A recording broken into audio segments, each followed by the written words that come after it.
नमस्कार दोस्त, मैं मनीष वर्मा का फिर से आप सभी का स्वागत है हमारे चैनल पे। भाई आज बड़े धमाकेदार टॉपिक लेकर आया हूँ दोस्त। बीए प्रोग्राम सेकंड सेमेस्टर जिनके पास सब्जेक्ट है हिस्ट्री।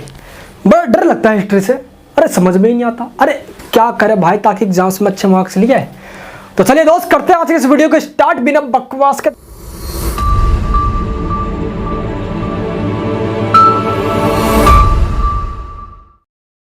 दोस्त बताना चाहता हूं कि आज के इस वीडियो के बाद सच में आप खुद कहोगे कि हिस्ट्री में बहुत कुछ जान गया, अभी तक कुछ नहीं पता था। कि अगर भूले भटके कहीं से आ गए हो तो प्लीज़ चैनल को सब्सक्राइब करना ताकि मेरा उत्साह बढ़े और ऐसी धमाकेदार वीडियो आपके लिए मैं हर रोज़ लेकर आऊँ। दोस्त मैं बताना चाहता हूँ कि जो मैं आज क्वेश्चन बताने वाला हूँ सेक्वेंस में करना इन सभी को। पहली चीज़ वीडियोज़ में दोस्त अभी जो काफ़ी सारे जो ऑडियंस है मेरे पास दोस्त वो हिंदी मीडियम की मेजोरिटी है, लेकिन मैं चाहता हूं जो इंग्लिश मीडियम में उनके लिए भी हेल्प करूं।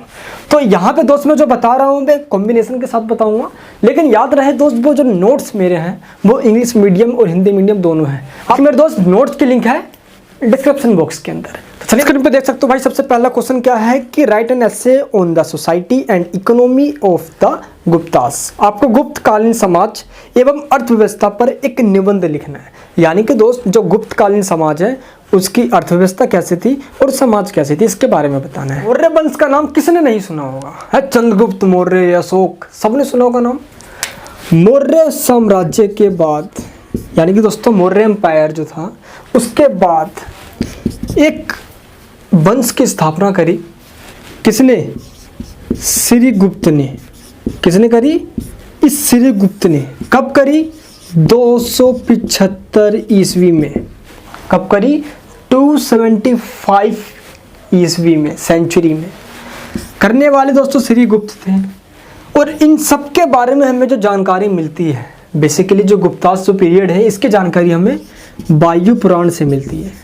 दोस्तों आपने पढ़ा होगा हमारे पास टोटल 5 पुराण है ना भाई, है क्या कहते हैं, वायु पुराण, मत्स्य पुराण, अग्नि पुराण, विष्णु पुराण, ब्रह्मा पुराण। ये सारे पुराण जो है ना हमारे, इसमें से जो सबसे महत्वपूर्ण है वो वायु पुराण है, जिससे हमें गुप्त काल के बारे में पता चलता है। ये गुप्त काल के लोग संस्कृत भाषा का यूज करते थे पहला। दोस्त जैसे से बता रहा हूँ बस ध्यान रखना, हर एक वर्ड में दम होगा। आया तो समझ में।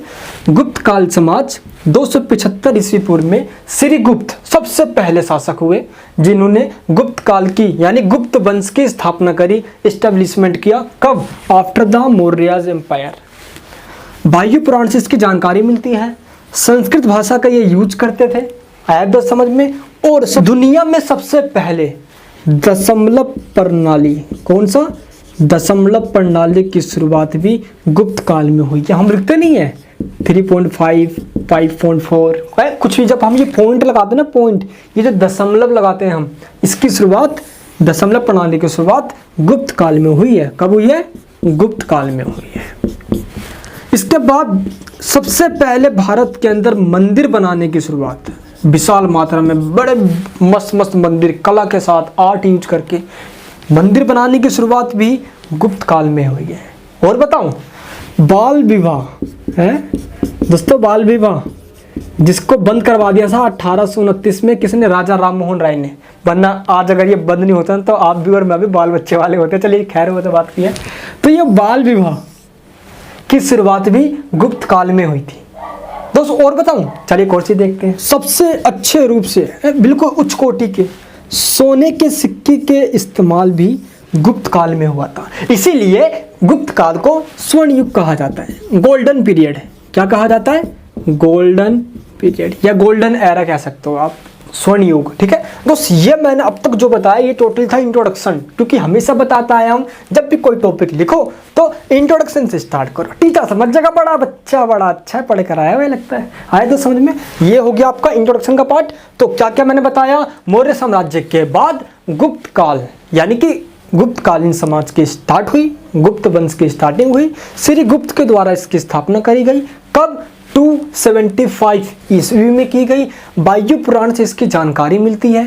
गुप्तकालीन समाज के अंदर लोग संस्कृत भाषा का यूज किया करते थे और मंदिर बनाने का निर्माण, बाल विवाह की शुरुआत, सोने के सिक्के के उच्चतम कोटि, बहुत अच्छे सोने के सिक्के की शुरुआत यहीं से की गई थी और दशमलव प्रणाली की शुरुआत भी यहीं से हुई। हम दोस्त नाम सुना होगा अपने आर्यभट्ट का।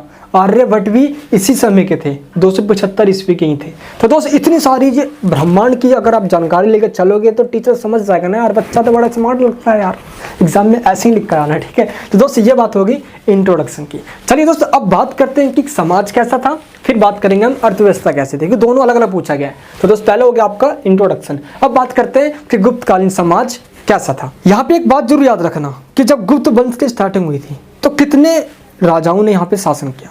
सबसे पहले शुरुआत करने वाले कौन थे? श्रीगुप्त, घटोत्कच गुप्त, उसके बाद देन इसके बाद चंद्रगुप्त प्रथम, इसके बाद समुद्रगुप्त, देन चंद्रगुप्त द्वितीय, इसके बाद आपके कुमारगुप्त प्रथम हो गए, देन इसके बाद स्कंदगुप्त हो गए, एंड दोस्तों सबसे जो लास्ट के रहे वो रहे थे विष्णुगुप्त। यहाँ पे जो सबसे पहले हैं श्रीगुप्त और जो सबसे लास्ट के हैं विष्णुगुप्त। तो आप इन दोनों का यहाँ नाम याद रखिए, ये दोनों काफ़ी यहाँ पे इंपॉर्टेंट है। एक बात और याद रखना, आपने सुना होगा पंचतंत्र की कहानी, दोस्तों किसकी? पंचतंत्र। पंचतंत्र की रचना भी गुप्त काल में ही की थी विष्णुगुप्त ने। किसने की थी? विष्णुगुप्त ने। तो दोस्त इस तरीके से ये हमारा होता है इंट्रोडक्शन का पार्ट, और मेन जो है पूरी जो शासक थे दोस्त उन सब के बारे में बता दिया। अगर बात करते हैं हम समाज सोसाइटी की, तो सोसाइटी को दोस्त 4 भाग में कैटेगराइज किया गया था, और जैसा कि आपने दोस्त ये सब नाम सुने भी होंगे। सबसे पहला था ब्राह्मण।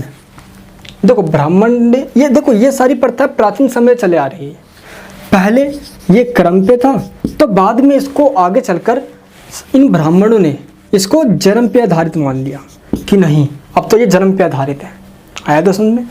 तो जब ब्राह्मणों और क्षत्रिय, वैश्य और शूद्र इन चारों कार्यों को काम के आधार पे बांट दिया गया, और समाज में 4 वर्ग, 4 वर्ण का नाम दे दिया गया। अब ये वो वर्ण थे जिनके आधार पे पूरा सोसाइटी कैटेगराइज दोस्तों बटा हुआ था। सबसे पहले हम बात करते हैं ब्राह्मणों की। ब्राह्मणों के 6 काम थे। आपको पता है? नहीं पता तो बताता हूँ, फटाफट कान खोल लो यूं करके सुनते रहना। ब्राह्मण को काम था क्या? वेद पढ़ना और पढ़ाना। क्या बोला मैंने? वेद पढ़ना और पढ़ाना। यहाँ पे एक डंडा और लगा दो, 2 काम हो गए, पढ़ना और पढ़ाना। दूसरा काम यज्ञ करना, करवाना। 4 काम हो गए, फटाफट जैसे से बता रहा हूं वैसे याद करते जाओ बस। वेद पढ़ना और पढ़ाना 2 काम, यज्ञ करना और करवाना 4 काम। नेक्स्ट काम कौन सा है? दान देना और दान लेना। 6 काम पूरे कंप्लीट। दोस्त फिर से बताता हूं मैं, वेद पढ़ना और पढ़ाना 2 काम हो गए, यज्ञ करना और करवाना 4 काम हो गए, दान लेना और दान देना 6 काम हो गए। क्लियर है? अब ये हो गया ब्राह्मणों के कार्य। अब ब्राह्मण समाज में ऊंचा दर्जा होता है, ब्राह्मणों को उच्च माना गया, ब्राह्मण सबसे श्रेष्ठ थे, और दोस्त ब्राह्मण के नीचे ही ये 3 थे। लेकिन ब्राह्मणों का काम शिक्षा देना भी था, दीक्षा लेना भी था, ये सब। लेकिन 6 काम मैंने आपको मेन बताए हैं, ट्रिक के साथ याद रखना। बात आती है क्षत्रियों की। देखो क्षत्रियों को ऐसा शासक वर्ग से संबंधित माना जाता है, जो रूलिंग करते हैं। क्या करते हैं दोस्त? अब पता है, अब ऐसा कहा जाता है कि क्षत्रिय राजा वर्ग से होते थे, जिनका मेन काम प्रजा की सुरक्षा करना है। सैनिक वगैरह में, आर्मी वगैरह में ये क्षत्रिय हुआ करते थे, और काम सुरक्षा करना, शासन बनाए रखना, और सबसे बड़ी बात है लोगों पे कोई भारी आक्रमण ना कर दे, उससे हेल्प करना, लोगों को दोस्तों प्रोटेक्टिव रखना, ये काम था क्षत्रिय वर्ग का। ठीक है, तो इन दोनों को तो तगड़ा भाई पोजीशन था सोसाइटी के अंदर। अब आदमी वैसे बचा रहे ये थोड़े से, अब ये दोनों शूद्र वगैरह थोड़ा नीचे आ जाएंगे अभी। अब क्या हुआ? वैसे ये आपके व्यापारिक वर्ग हो गए, है ना, और आपके दोस्त जो भी यहाँ पे व्यापारी, काश्तकार, सलाहकार, कलाकार, ये सब वगैरह इसके अंदर आ गया। अब आपके जो भी काम करते हैं, चाहे गांव में हो या शहरों में हो, वो ये इस वैसे में आ गए। ठीक, व्यापारिक वर्ग वगैरह, व्यावसायिक वर्ग वगैरह हो गए, जो जिनका अपना ऑक्यूपेशन है ना, जो अपना काम कर रहे हैं। नेक्स्ट आपके भाई शूद्र आ गए। अब ये शूद्र इन तीनों की सेवा करते थे। क्या करते थे? इन तीनों को अपनी सर्विस देते थे। अगर मैं तुलना करूँ तो ये कहा गया कि जो ब्राह्मण है ये सबसे ऊपर है ना, हमारे इस पे खोपड़े पे आते हो सबसे ऊपर है। क्षत्रिय हमारे सोल्जर पे है, हमारे सोल्जर, क्योंकि सुरक्षा करते हैं ना, रक्षा करते हैं ना ये तो हमारी। एंड वैसे हमारी कमर में है। कहाँ है? कमर में है। एंड शूद्र हमारी कहाँ है दोस्त? फुट, हमारे पैरों में, चरणों में है हमारे। तो ये कहा गया यार इस तरीके से कि किस तरीके से इन चारों को कैटेगराइज कर दिया गया, और आगे चलकर अगर हम और भी बात करें समाज के अंदर तो और भी वर्ग थे जो आपको सिर्फ चारों ही बता दिए जाते हैं, लेकिन दोस्त मैं आपको थोड़ा एक्स्ट्रा बताता हूँ ताकि स्मार्ट स्टडी करो आप। क्या है कायस्थ वर्ग? ये कायस्थ वर्ग कौन होते हैं? कायस्थ वर्ग का मतलब होता है जो राजा के अधिकारी होते थे, लेकिन ये किसी जाति या उपजाति से रिलेटेड नहीं होते थे, है ना।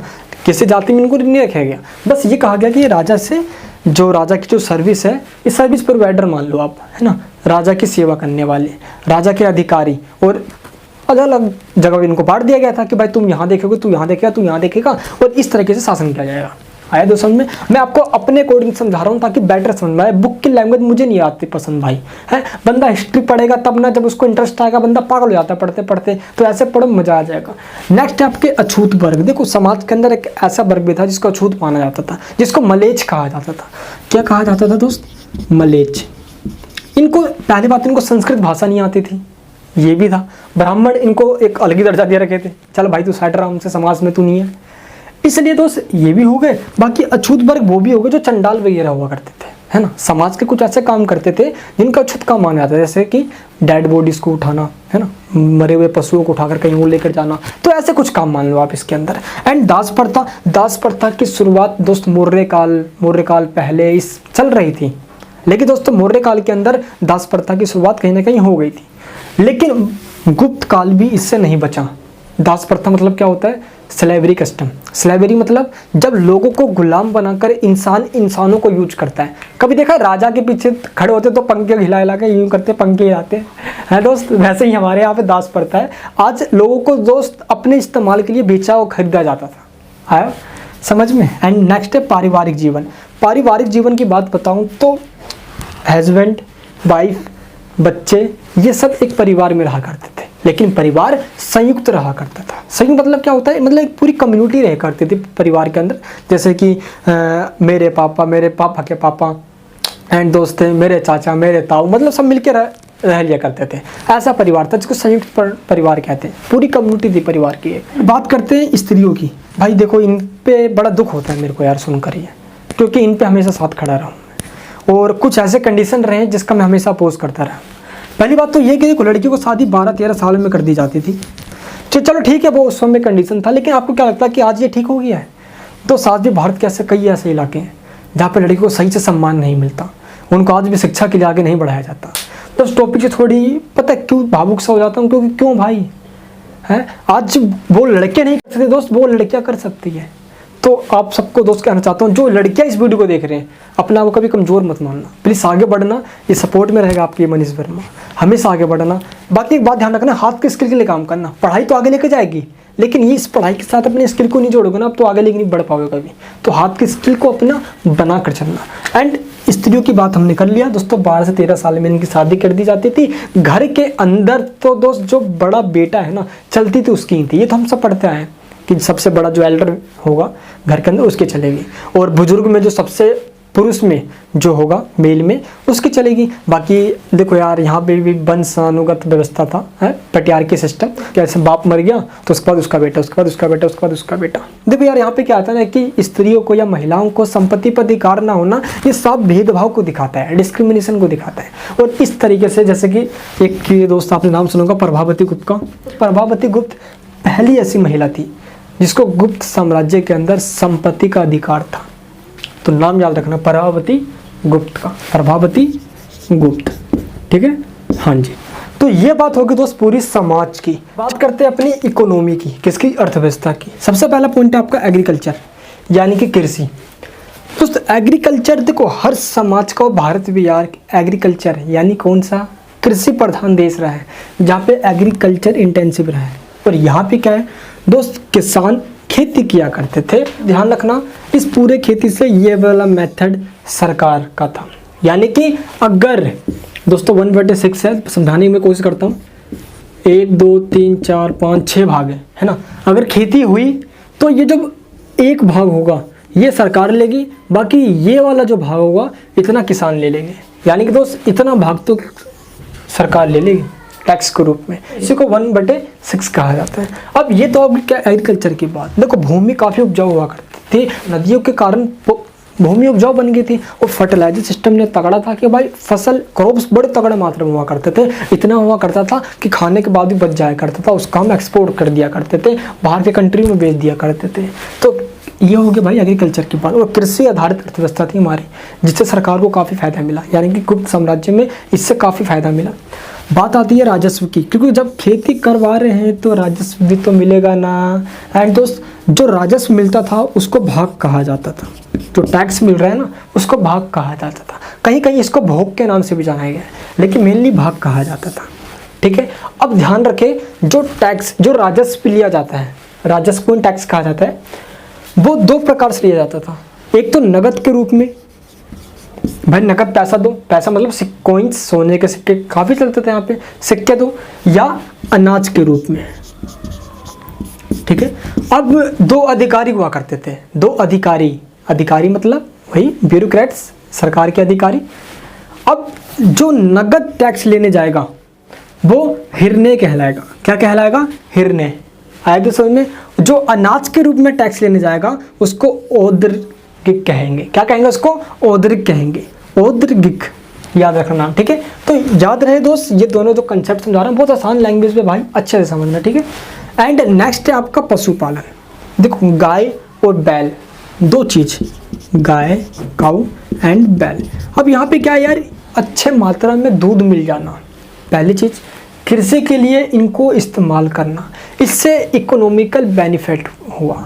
और जब दोस्त इतना सारा काम कोई इंसान अकेले कैसे कर पाएगा, तो इनके यूज करने से दोस्त क्रॉप्स में भी और इंसानों को ज़्यादा जब हेल्प मिली तो इकोनॉमिकल बेनिफिट हुआ इससे। तो ये देखा गया कि गाय और बैल को यहाँ पे सबसे ज़्यादा इस्तेमाल किया गया।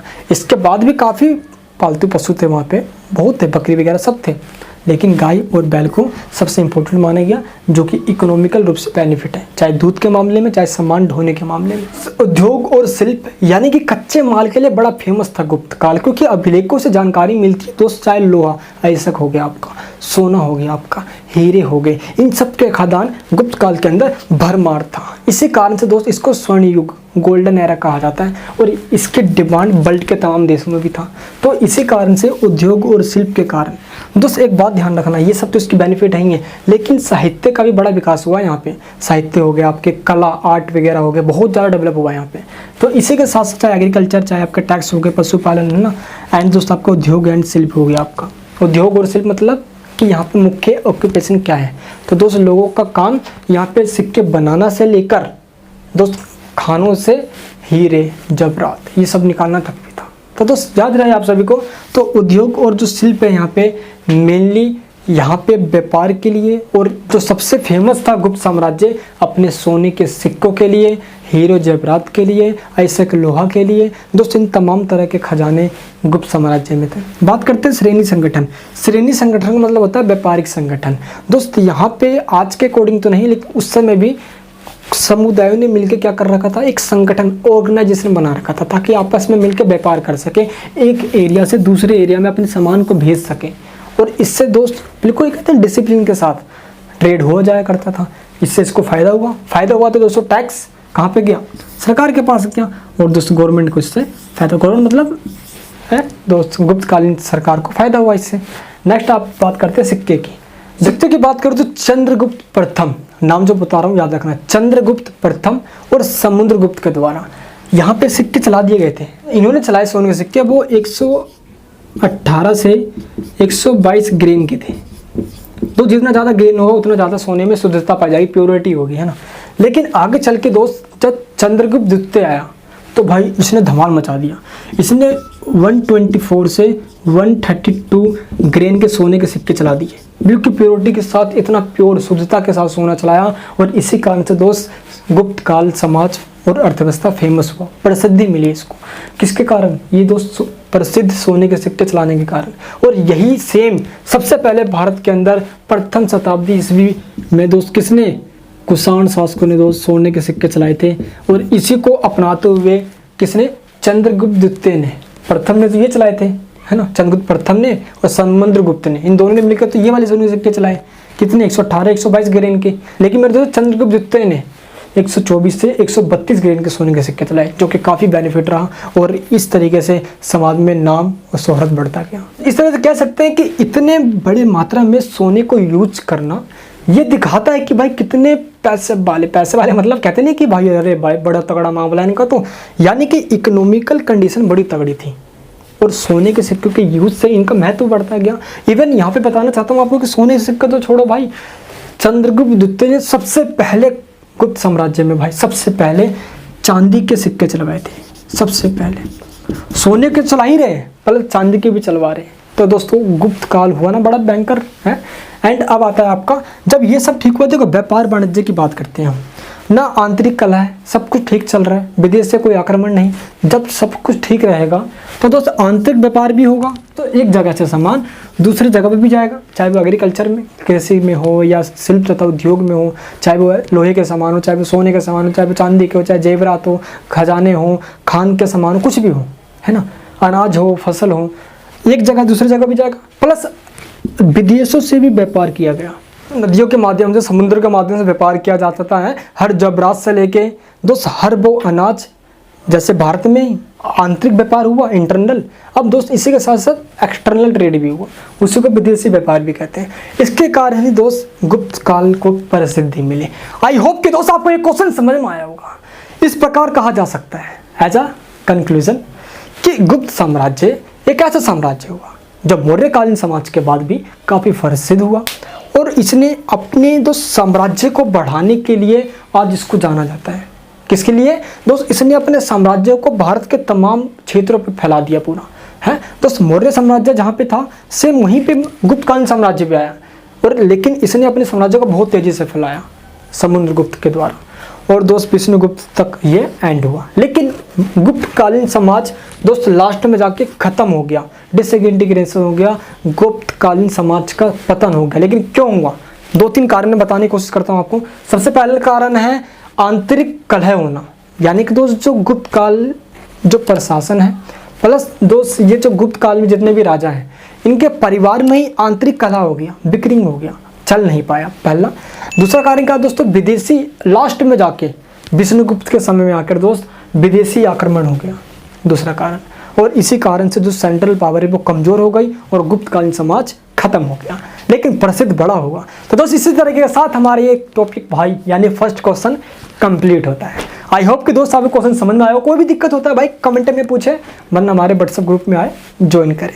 ये होगा हमारा फर्स्ट क्वेश्चन। एंड में देना आपको निष्कर्ष कि इस प्रकार कहा जा सकता है कि गुप्तकालीन अर्थव्यवस्था स्वर्ण युग के नाम से जानी जाती थी, जिसके बारे में हमें अभिलेखों और वायुपुराण से पता चलता है। तो एग्रीकल्चर, कृषि से लेकर विदेशी व्यापार और अपने सोने के सिक्कों के लिए प्रसिद्ध ये गुप्तकालीन समाज भारत में काफ़ी प्रसिद्ध हुआ, इसलिए इसको स्वर्ण युग के नाम से जाना जाता है।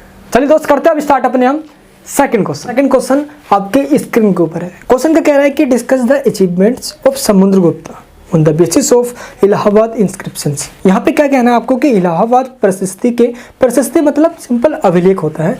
इलाहाबाद अभिलेख के आधार पर समुद्रगुप्त की उपलब्धियों की चर्चा कीजिए। बात करेंगे समुद्रगुप्त की, भाई ये वही समुद्रगुप्त है जिसको भारत का नेपोलियन कहा जाता है। तो इस नेपोलियन का नाम सुना होगा भाई, बड़ा साम्राज्यवादी था। साम्राज्यवादी उसे कहा जाता है जो आसपास के एरिया को जीतकर अपने में मिला लेता है आकांक्षावादी, है महत्वाकांक्षा। तो समुद्रगुप्त को ऐसा क्यों कहा गया, डीपली बात करेंगे। क्वेश्चन में पूछा यही गया है। सबसे पहले थोड़ा इंट्रो जान लेते हैं। बात करते हैं समुद्रगुप्त किसका बेटा? चंद्रगुप्त का बेटा था। एक बात जरूर याद रखें, थोड़ा डीपली बात बता देता हूँ आपको मैं। इलाहाबाद अभिलेख जो है, यानी कि इलाहाबाद जो प्रशस्ति है, इसकी रचना तो देखो हरिसेन ने करी थी, है ना। लेकिन इलाहाबाद अभिलेख के जो 1, 2, 3, 4 जो चौथी जो लाइन लिखी गई है, देखो अभिलेख का मतलब क्या होता है? जो कठोर सतह पर खुदवा दी जाती है। ऐसा सरफेस है जो बहुत ज़्यादा सॉलिड हो, कठोर, उस पर खुदवा दी जाती है ना। तो जो इलाहाबाद प्रशस्ति जो अभिलेख है, जो दोस्त अभी भी आप देख सकते हो वहाँ पे जाकर कभी, तो वहाँ पे क्या हुआ, हरिसेन ने जो खुदवाया था दोस्त, वहाँ पे जो चौथी जो लाइन है, उस लाइन में ये कहा गया था कि चंद्रगुप्त के बाद जो राजा बनेगा वो समुद्रगुप्त बनेगा। पता है ऐसा इसने क्यों कहा और क्यों इसने हरिसेन से कह के ये खुदवाया इसके अंदर? ताकि सिविल वॉर ना हो जाए। यानी कि आपस में ही भाई बंधु में लड़ाई ना हो जाए राजा बनने के लिए, इसलिए दोस्त इसने पहले ही यहाँ पे खुदवा दिया था। आप मेंशन करना अपने आंसर के अंदर, टीचर समझ जाएगा, बड़ा बच्चा अच्छा। समुद्रगुप्त को भारत का नेपोलियन कहा जाता है। क्या कहा जाता है? भारत का नेपोलियन। और दोस्त ऐसा क्यों कहा जाता है? पहले तो इससे ये जान लो कि B.A. स्मिथ जो कि एक इतिहासकार है, इन्होंने कहा था समुद्रगुप्त को, क्या कहा था? भारत का नेपोलियन। और दोस्त नेपोलियन कहने का मतलब ये हुआ, अगर आपने फ्रांस वाले नेपोलियन के बारे में सुना है, थोड़ा पहचानते हो उसे, तो उसने क्या क्या था है? फ्रांस को एक शक्तिशाली बनाने के लिए सोच ली और आसपास के देशों को कब्जा करने का सोच लिया था। ठीक उसी तरह से जैसे आपने अशोक के बारे में देखा होगा, बड़ा शांति प्रिय था स्टार्टिंग में, दोस्त जब उसने कलिंग विजय कर लिया उसके बाद तो बड़ा शांति प्रिय बन गया था अशोक भी। लेकिन दोस्त इससे बिल्कुल ठीक अपोजिट था। तो समुद्रगुप्त बड़ा बिहेवियर में बड़ा कट्टर था, बड़ा भाई जो करना करके रहना है, अपनी शक्ति को पावरफुल बनाना है। और इसने क्या किया दोस्त? भारत के अनेक छोटे छोटे, जब ये राजा बना था यार, तो भारत उस समय अनेक छोटे छोटे क्षेत्रों में बटा हुआ था। इसने क्या किया? उन सभी पे कब्जा करना स्टार्ट कर दिया। और दोस्त मानोगे नहीं, लगभग इसने 9 प्रदेशों को कब्जा कर कर जीत लिया और अपना राज्य स्थापित कर दिया। लेकिन एक बात और याद रखें, इसने दोस्तों साउथ इंडिया के लगभग 12 क्षेत्रों को हरा दिया था। वहाँ 12 प्रदेशों पे इसने उनको हरा भी दिया, लेकिन दोस्त इसने उस पर कब्जा नहीं किया। इससे पता चलता है ये शासक भी था, एक दूरदर्शी भी था। दूरदर्शी मतलब जो कहीं ना कहीं सिर्फ ऐसा भी नहीं कि साम्राज्यवाद पूरा डूब ही गया था, ये था, है ना। और दोस्त इस तरीके से ये बात रही, थोड़ा सा इंट्रोडक्शन इसका। चलिए अब बात करते हैं मेन इसकी उपलब्धि की। देखो, इसको साम्राज्यवादी या नेपोलियन कहने का मतलब है इसने अपनी सफलताओं से आसपास के प्रदेशों को जीतकर अपने अधिकार क्षेत्र में, अपने अंडर में ला लिया, इसलिए दोस्तों इसको नेपोलियन कहा गया। और शक्तिशाली था ये बड़ा, अपनी सेनाओं को शक्तिशाली बना रखा था। तो दोस्त ये सारी बातों का आपको आंसर में मेंशन करना होगा, ठीक है। चलिए बात करते हैं मेन इसकी उपलब्धियां क्या है। चलिए दोस्त देख सकते हो स्क्रीन के ऊपर। सबसे पहले क्या किया कि उत्तर भारत की विजय करी, यानी कि जो इलाहाबाद या प्रयाग प्रशस्ति है अभिलेख, उसमें हमें पता चलता है इसके बारे में। समुद्रगुप्त ने दोस्त उत्तर भारत के 9 राज्यों को जीतकर अपने साम्राज्य में मिला लिया। वो भी राज्य कौन कौन से? बाकाटक राज्य हो गया, है ना, मतिल राज्य हो गया, नागवंश का राज्य हो गया, पुष्करण का राज्य। यहाँ पे जो जो 4-5 है उनको बस मेन याद रखिए स्टार्टिंग के, ताकि आपको ये लगे कि हाँ अंडरस्टैंडिंग है आप में, है ना। एंड इस तरीके से उत्तर भारत के दोस्त इसने जीत लिया। नेक्स्ट आते हैं पंजाब, राजस्थान और मध्य प्रदेश की विजय। अब दोस्त यहाँ पे क्या था, समुद्रगुप्त के लेख से मालूम पड़ता है कि समुद्रगुप्त के समय उत्तर पश्चिमी के भारत और पंजाब में अनेक गणतंत्रीय जातियां थी। यानी कि दोस्तों हरिसेन के अनुसार जातियों ने समुद्रगुप्त की अधीनता स्वीकार कर ली, जैसे कि मालवा हो गए, अमीर हो गए, काक हो गए, मुद्रक हो गए।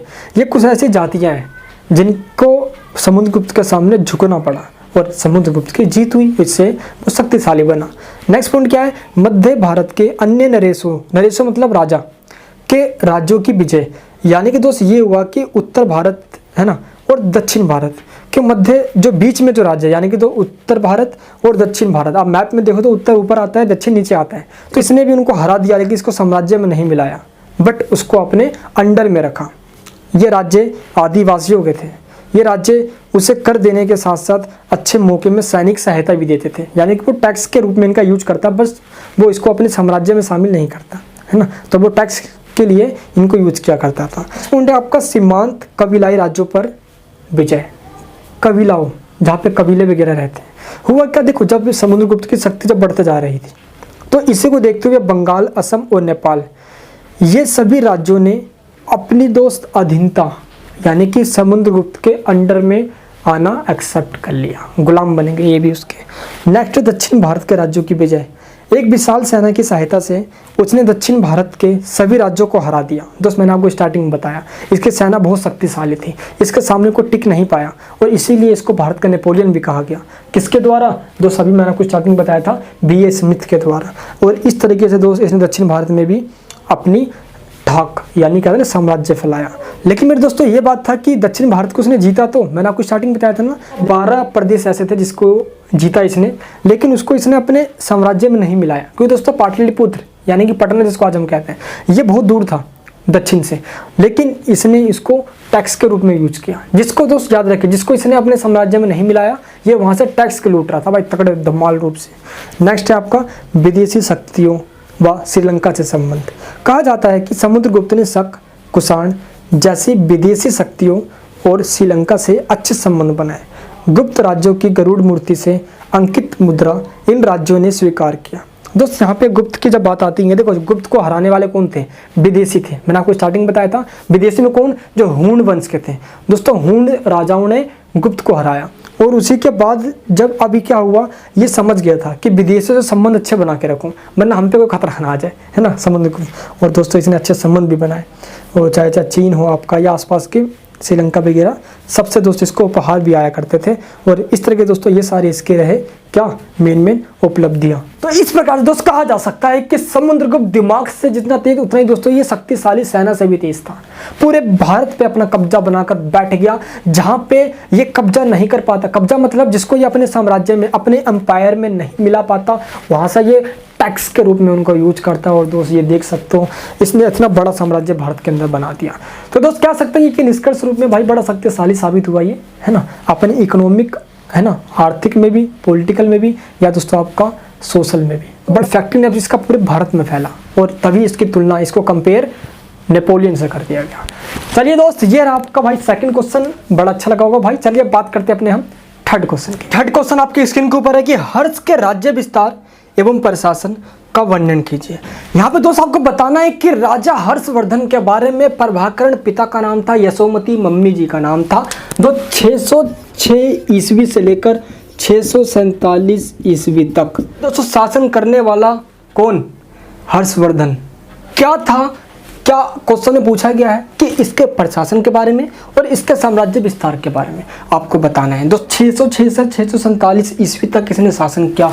हर्षवर्धन के बारे में दोस्त आपको मैं अगर पर्सनली बताऊं तो ये छवि के बहुत कह सकते हो कि बड़ा प्रजा का बड़ा ध्यान रखने वाला इंसान था। कादम्बरी एंड हर्षचरित, अगर हम प्राचीन ग्रंथों की भी बात करें तो इन ग्रंथों में भी हर्षवर्धन को एक ऐसा शासक बताया गया जो प्रजा मतलब किसके? जनता की ख्याल रखता है दोस्त, उनकी सुरक्षा के लिए काम करता है, उनके विकास के लिए काम करता है। यानी कि दोस्त इन मामलों में बड़ा अच्छा इंसान इसको बताया गया। यहाँ तक बताऊं तो दोस्त चीन का एक यात्री जो भारत में आया था, जिसका नाम क्या था?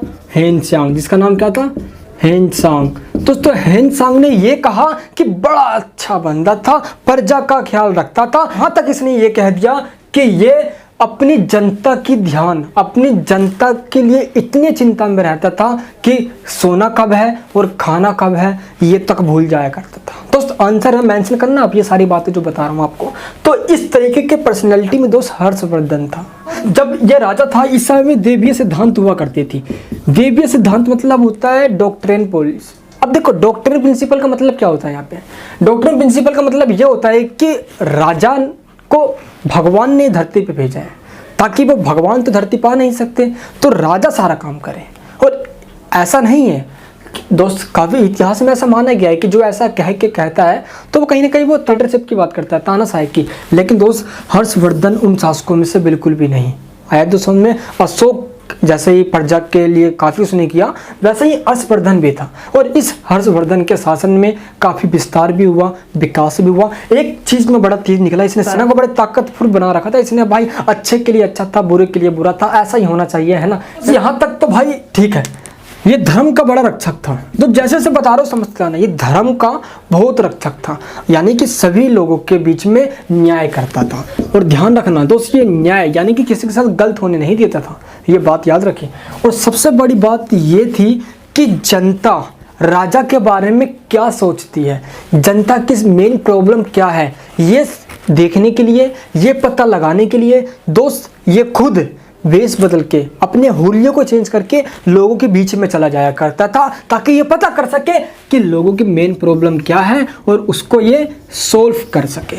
इसलिए दोस्त इसको इतना अच्छा शासक माना गया ताकि ये अपनी प्रजा की भलाई के लिए काम कर सके, धर्म के न्याय के लिए काम कर सके। तो दोस्त ये रहा आपका मेन इंट्रोडक्शन। क्वेश्चन में पूछा ये गया है, दो चीज पूछा गया है कि हर्ष के प्रशासन के बारे में बताऊं, है ना, एडमिनिस्ट्रेशन के बारे में बताऊं, एंड जो हर्ष है उसके साम्राज्य विस्तार के बारे में बताओ, यानी कि उसका जो एम्पायर था वो कहाँ तक फैला हुआ था। तो दोस्त इन दोनों को हम क्यों ना अलग अलग समझे, पहले समझते हैं इसके प्रशासन के बारे में। जैसे तो भाई देखो, हर्ष का जो प्रशासन था यार, वो प्रशासनिक सुविधाओं के लिए ना हर्ष ने क्या किया था, अपने साम्राज्य के जो प्रशासन है, एडमिनिस्ट्रेशन दोस्त, उसको बांट रखा था। देखो सबसे पहले उसने ग्राम, विषय, भुक्ति और राष्ट्र, इन चारों में कैटेगराइज कर दिया अपने पूरे जहाँ पे उसका राज था, चारों में। याद रखना तो सही चीज जैसे बता रहा हूँ समझ जाना बस। भुक्ति से मतलब होता है राज्य, जैसे कि आज दिल्ली है, महाराष्ट्र है, यूपी है, मध्य प्रदेश है, जितने भारत के स्टेट हैं दोस्त, उसको पहले भुक्ति कहा जाता था, है ना। तो यहाँ पे 4 चीज में बांटा गया है, किस किस में, ग्राम, विषय, भुक्ति और राष्ट्र, इन चारों में बांट दिया गया।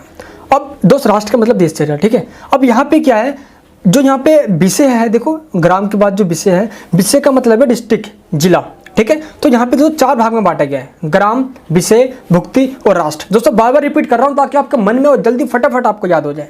अब क्या है कि दोस्त शासन की सबसे बड़ी छोटी इकाई जो सबसे नीचे आती है वो क्या है, ग्राम, है ना दोस्त। अब क्या हुआ कि ग्राम अपने क्षेत्र में तो इंडिपेंडेंट है, लेकिन जो ग्राम का जो मुखिया है उसको ग्रामिक कहा जाता था, और अपने ग्राम में या अपने आसपास के इलाके में ये शासन करता था। इसके अलावा भी काफ़ी कर्मचारी हुआ करते थे, जैसे कि महासामंत हो गए, सामंत हो गए, है ना, दोसाध हो गए, कुमारा माते हो गए, ये सारी ग्राम पंचायत के अंदर जिसको आज ग्राम पंचायत, ये सबसे लोकल गवर्नमेंट कह लो, वहाँ पे ये हेल्प करते थे। इसमें हम कह सकते हैं कि टोटल ये जो 4 कैटेगरी में बांटा गया है आपका, कौन कौन सा, ग्राम, विषय, भुक्ति और राष्ट्र। कौन कौन सा, ग्राम, फिर विषय, फिर भुक्ति, देन राष्ट्र। अब एक चीज दोस्त सोचने वाली है यहाँ पे, सबसे जो नीचे है दोस्त वो ग्राम है, यानी कि लोकल गवर्नमेंट कह सकते हो। इसके ऊपर ये है, इसको हम डिस्ट्रिक्ट गवर्नमेंट कह सकते हैं, है ना। सबसे नीचे ग्राम, छोटा सा गांव आ गया। अब उसके बाद आता है आपका विषय। विषय मतलब क्या होता है, जिला, है ना, और इसका मतलब क्या होता है, गांव। एक बात दोस्त जरूर याद रखें, गांव छोटा होता है और 4, 5, 6, 7 गांवों को मिला के एक जिला बनता है, यानी कि डिस्ट्रिक्ट बनता है। तो ये छोटा हुआ और ये बड़ा हुआ, आए थे समझ में। तो ग्रामों के रूप में भी शासन बांटा गया, उसके बाद जिले के रूप में, देन उसके बाद एक राज्य आता है। राज्य का मतलब भुक्ति, यानी कि स्टेट है इसमें। अब राज्य के बाद सबका बापा क्या आता है दोस्त, सेंट्रल गवर्नमेंट। जैसे लाइक डेट दोस्तों अभी समझाऊं मैं, है? दिल्ली में केजरीवाल, सेंट्रल में मोदी जी, जिले में हर जिले के अंदर अपना होता है भाई, ये है ना, ये तो म्यूनसिपैलिटी होती है अगर शहरों में है।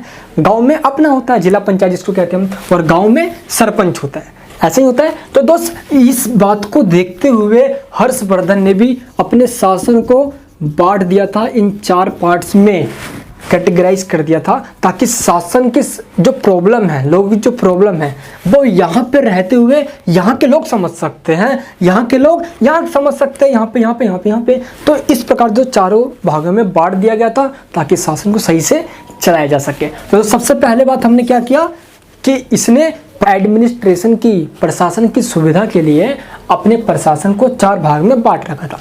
क्लियर दो। चलिए, जैसा कि आप देख सकते हो कि जो दंड व्यवस्था हुआ करती थी, जैसे पनिशमेंट की व्यवस्था, वो काफ़ी कठोर हुआ करती थी, क्योंकि आपको मैंने पहले बताया ये सही के लिए सही और गलत के गलत इंसान था भाई, है ना। जो भी कोई ऐसा गलत करता तो भाई कड़ी से कड़ी ये सजा देता। यहाँ पे हैंसांग जो कि चीनी एक यात्री था, ये लिखता है कि शासन कार्य सत्यता पूर्वक संपन्न होने पर लोग प्रेम भाव से रहते थे। यानी कि इसका मतलब ये है कि अगर शासन सच्चाई के साथ चल रहा है तो सभी लोग प्रेम भाव के साथ रह रहे हैं। अतः अपराधियों की संख्या अल्प है, यानी कि यहाँ पे अपराध करने वालों की संख्या कम होती है जब सब प्रेम भाव से रहते हैं। लेकिन अगर राज्य के विरोध में, अगर राज्य के अपोज में कोई कंस्पायर करता हुआ, कोई षड्यंत्र करता हुआ पकड़ा जाता है तो उसको जिंदगी भर के लिए सजा दी जाती है, उसको उम्र कैद की सजा दी जाती है। इसके अलावा अंग भंग, अंग भंग मतलब उसके शरीर के दोस्तों हाथ या पैर यानी कुछ पार्ट्स काट दिए जाते हैं, उसको देश से निकाल दिया जाता है या उस पर आर्थिक जुर्माना भी लगवा दिया जाता है। और इस प्रकार दोस्त ये सारी बातें हैंसांग बता रहा है, जो कि चीनी यात्री है। हैंसांग कहता है कि जो अपराध की जो सत्यता, यानी कि अपराध उसने किया भी है नहीं किया है, 4 प्रकार की प्रणालियां काम में लाई गई थी। कौन कौन सी?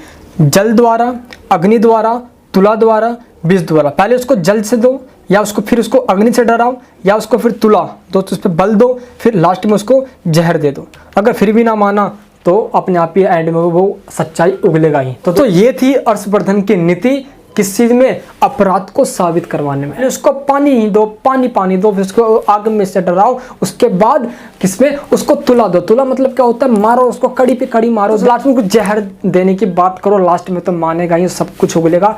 इस प्रकार से दोस्त बड़ा तगड़ा शासक हुआ हर्षवर्धन, और भाई इन चारों के द्वारा वो अपराधियों से अपराध उगलवा लेता था। चलिए दोस्त आगे बात करते हैं। तो यहाँ पे भाई जो अपराधियों के लिए अपराध का जो निर्णय करता था भाई, वो न्यायाधीश करता था। यानी कि कौन करता था दोस्त? आपका जुडिशरी। जुडिशरी मतलब यहाँ पे आपके कौन? न्यायाधीश हैं। और दोस्त न्यायाधीश का काम जो करता था उसका मीमांसक कहा जाता था। अब यहाँ पे अपराधी के लिए जेल और बंदी गृह अलग से बनाए गए थे। कभी कभी उन्हें दोस्तों बेड़ियों से बांध कर रखा जाता था। विशेष उत्सवों या जब कभी कोई समारोह वगैरह होता था तो दोस्त अपराधियों को कभी कभार माफ भी कर दिया जाता था, बट ये डिपेंड करता है राजा के ऊपर। हर्ष जब दिग्विजय के लिए जाते थे तब भी उनका अपराध क्षमा कर दिया जाता था। दिग्विजय मतलब होता है जब कोई हर्ष कोई विजय प्राप्त कर ले तो उस समय भी दोस्त दया खाकर वो किसी भी अपराधी को क्षमा कर सकते थे, बट ये डिपेंड करता है किंग की यानी कि राजा के ऊपर। करते हैं हम सैनिक शासन की। यहाँ पे विशाल मात्रा में उसके पास सैनिक थे। सर्वोच्च अधिकारी दोस्तों सेना का राजा ही हुआ करता था, बट एक बार याद रखें कि उसके पास पैदल सेना, अश्वारोही सेना, रथ सेना, दोस्त ये सारी सेनाएं थी। हैंडसांग ने एक बात कही है, क्या कही है भाई?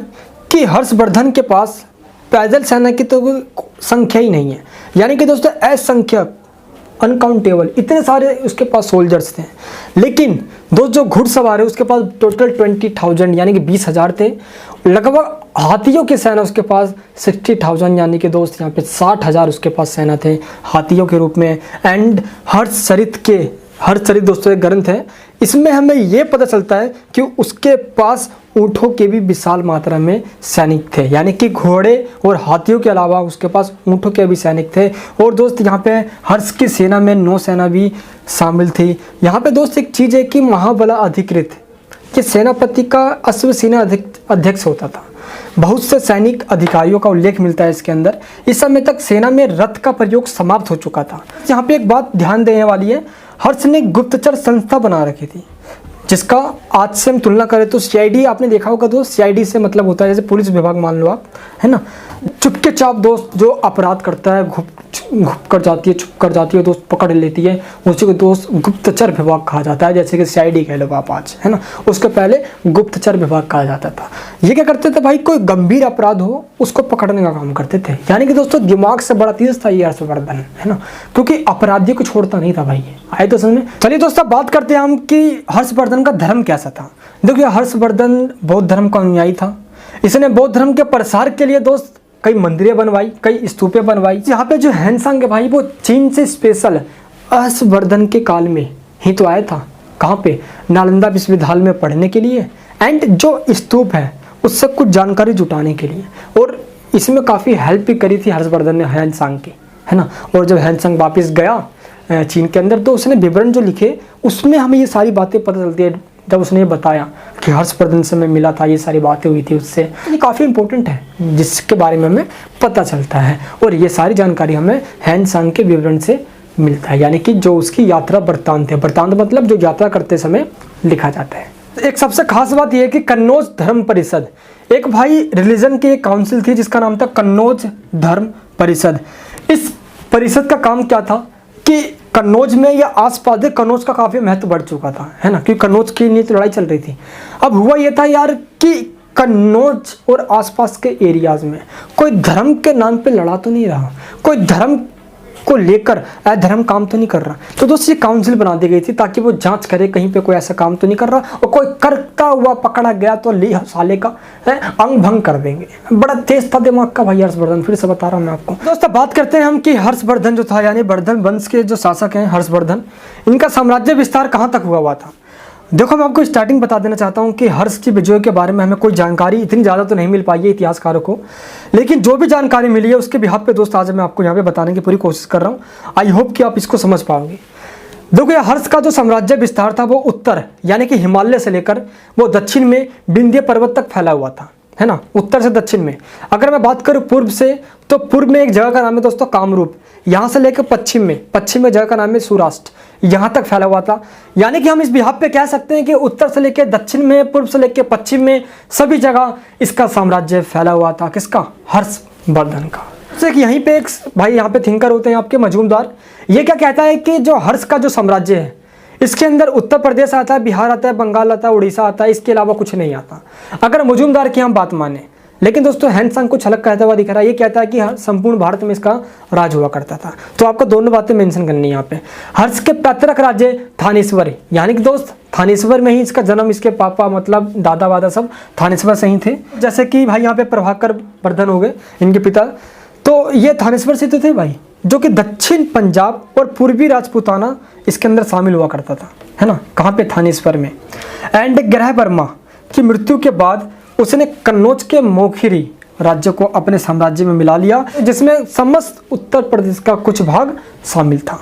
तो दोस्तों इस तरीके से हम कह सकते हैं कि हर्षवर्धन का दोस्तों साम्राज्य काफ़ी ज़्यादा बहुत दूर तक फैला हुआ था। यहाँ पे आपको मैं सारे नाम बताता हूँ जहाँ जहाँ पे इसका राज था, कुछ नाम बताने यहाँ पे पूरी कोशिश करता हूँ। जैसे कि कुलतो हो गया, सतदु हो गया, थानेश्वर हो गया, सुस्त्र हो गया, है ना, भ्रापुत्र हो गया, स्वर्णगोत्र हो गया, अहिछत्र हो गया, कपित हो गया, अयोध्या हो गया, हईमुख हो गया, प्रयाग, कौशाम्बी, बिशोक हो गया, श्रावस्ती हो गया, कपिल वस्तु हो गया, रामगाम हो गया, दोस्त कुशीनगर, बहुत सारे ऐसे स्थान है जहाँ पे इसका रास्ता पूरे भारत के अंदर राज फैला रखा था। इस प्रकार कहा जा सकता है कि हर्षवर्धन लोगों की भलाई के साथ साथ अपनी प्रजा की सुरक्षा के साथ साथ अपनी शक्ति में कोई कमी नहीं करता था। भाई सैनिक को तो इसने बना रखा ही था, लेकिन दोस्तों पॉलिटिकली काफ़ी पावरफुल था। साम्राज्य विस्तार ईस्ट से लेके वेस्ट तक, नॉर्थ से लेके साउथ तक सब जगह फैला हुआ था। तो दोस्त चलिए बात करते हैं अपने हम फोर्थ क्वेश्चन। फोर्थ क्वेश्चन आपके स्क्रीन के ऊपर है भाई कि ग्रामीण स्तरीय प्रशासन के विशेष संदर्भ में चोल प्रशासन की मुख्य विशेषताओं को रेखांकित कीजिए।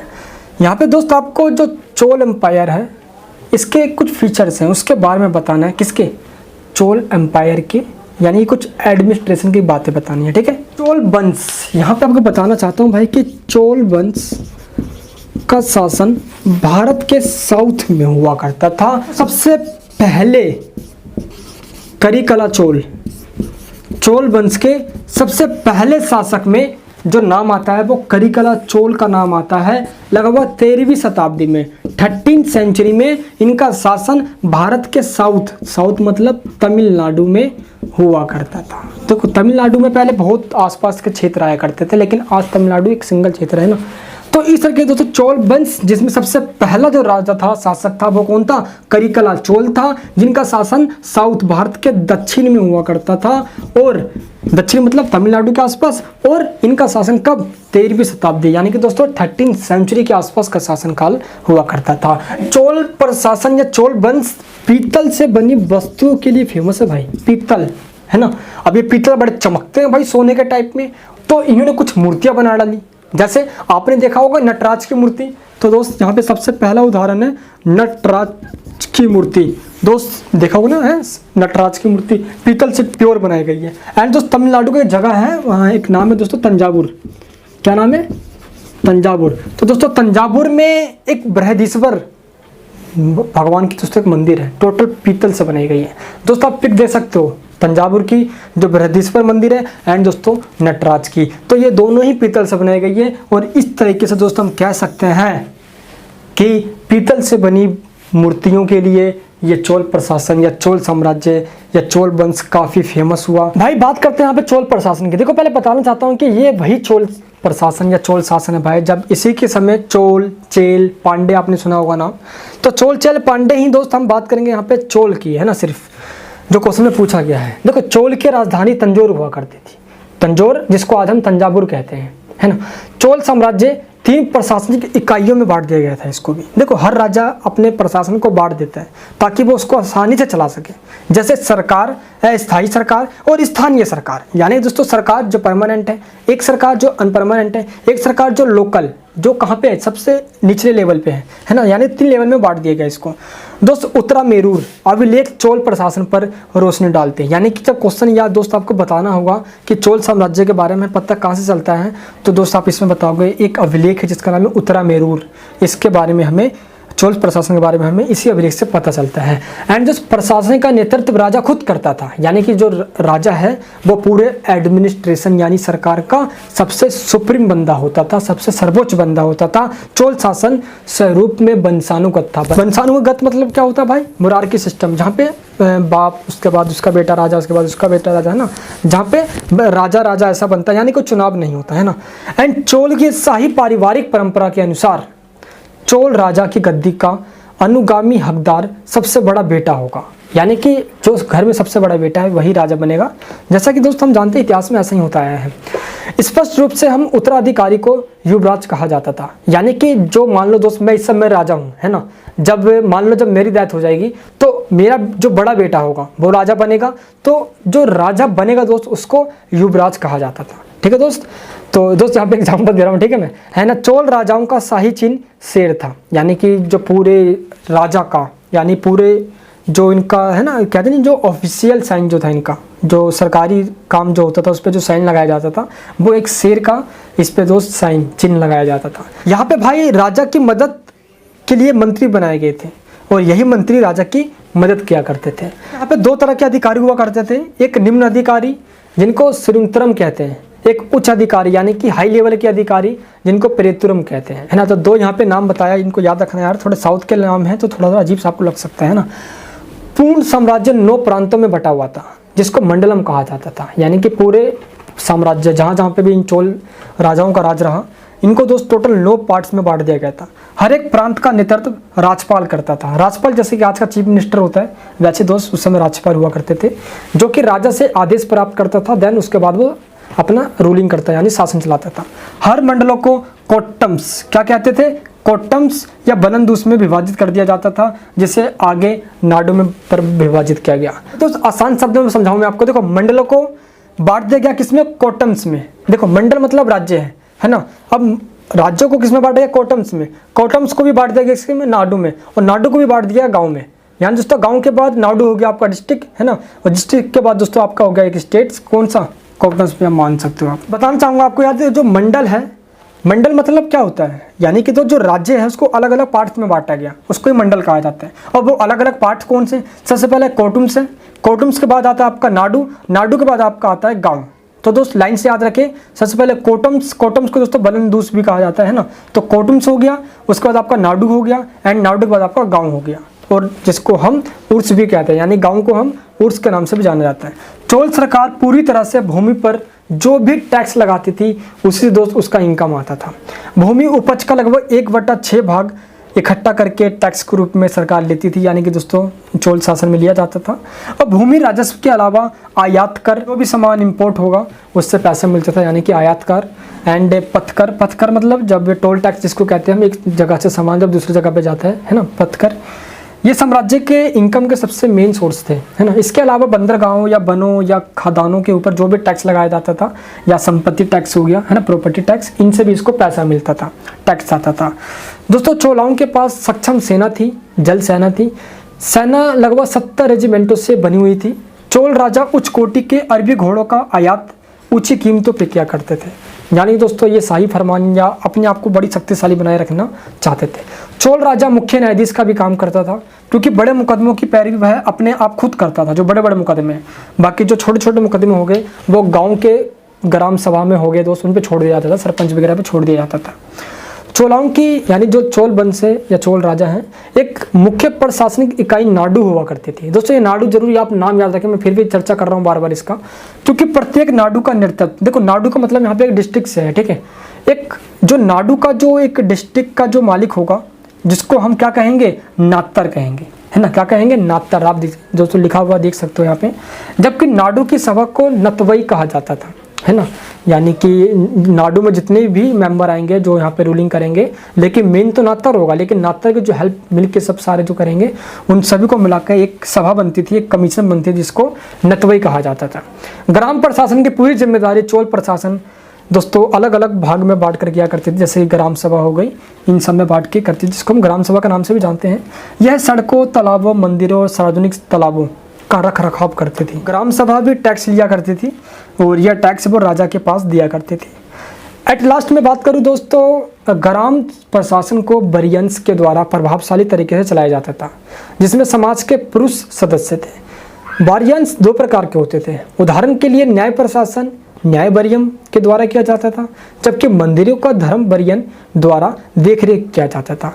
वित्त व्यवस्था की देखरेख की जिम्मेदारी पौन वरियम की होती थी। यहाँ पे दोस्त ये हम जो पढ़ रहे हैं, ये वरियम क्या है? देखो, डिफेंस कौन देखेगा उसको वरियम कहेंगे, यानी कि डिफेंस वरियम, डिफेंस मतलब जो सुरक्षा के लिए देखेगा।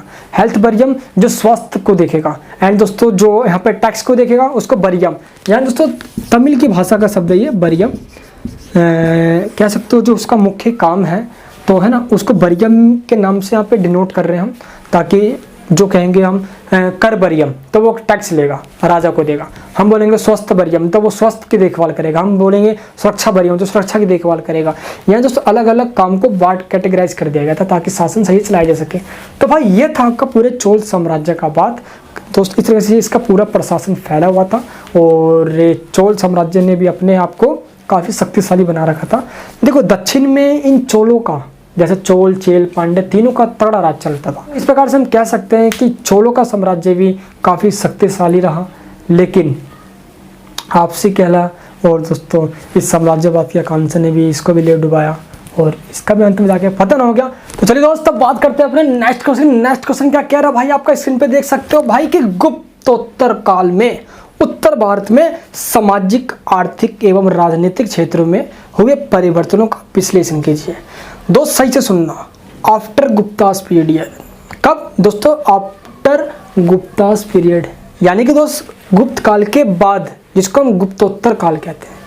उत्तर भारत में सामाजिक, आर्थिक एवं राजनीतिक जो भी चेंजेस आए थे उसके बारे में बताना है। यानी दोस्तों गुप्त काल के, यानी कि गुप्त काल के बाद का काल को गुप्तोत्तर काल कहा जाता है, जो कि 5वीं शताब्दी के बाद का काल माना जाता है। तो 5th सेंचुरी के बाद हम बात करने वाले हैं। तो किस पे दोस्तों? पॉलिटिकली क्या क्या चेंजेस आए, है ना, एंड सोशली क्या क्या चेंजेस आए, एंड इकोनॉमिकली क्या क्या चेंजेस आए। तो सबसे पहले बात करते हैं हम पॉलिटिकली, यानी कि राजनीतिक में क्या क्या चेंजेस आए, देन हम बात करेंगे फिर सोशल, फिर इकोनॉमिक। अगर मैं राजनीतिक क्षेत्र में जो हुए परिवर्तन है उनकी बात करूं तो सबसे बड़ी बात यहाँ पे ये है कि देखो भारत के उत्तर भारत, यानी कि दोस्तों नॉर्थ इंडिया में 5 नए साम्राज्यों का उदय हुआ था। सबसे बड़ा भाई राजनीतिक चेंज है, फटाफट सुनते हैं। सबसे पहले समझते हैं कौन कौन से। सबसे पहले भाई हूण साम्राज्य, हूण, है ना, हूण मध्य एशिया की सामान्य जनजातियां हुआ करती थी ये, जो कि भारत में आ गए थे, है ना। तो कुमार गुप्त के काल में हूणों ने पहली बार भारत पर आक्रमण कर दिया और भारत की ऐसे की तैसे कर दी।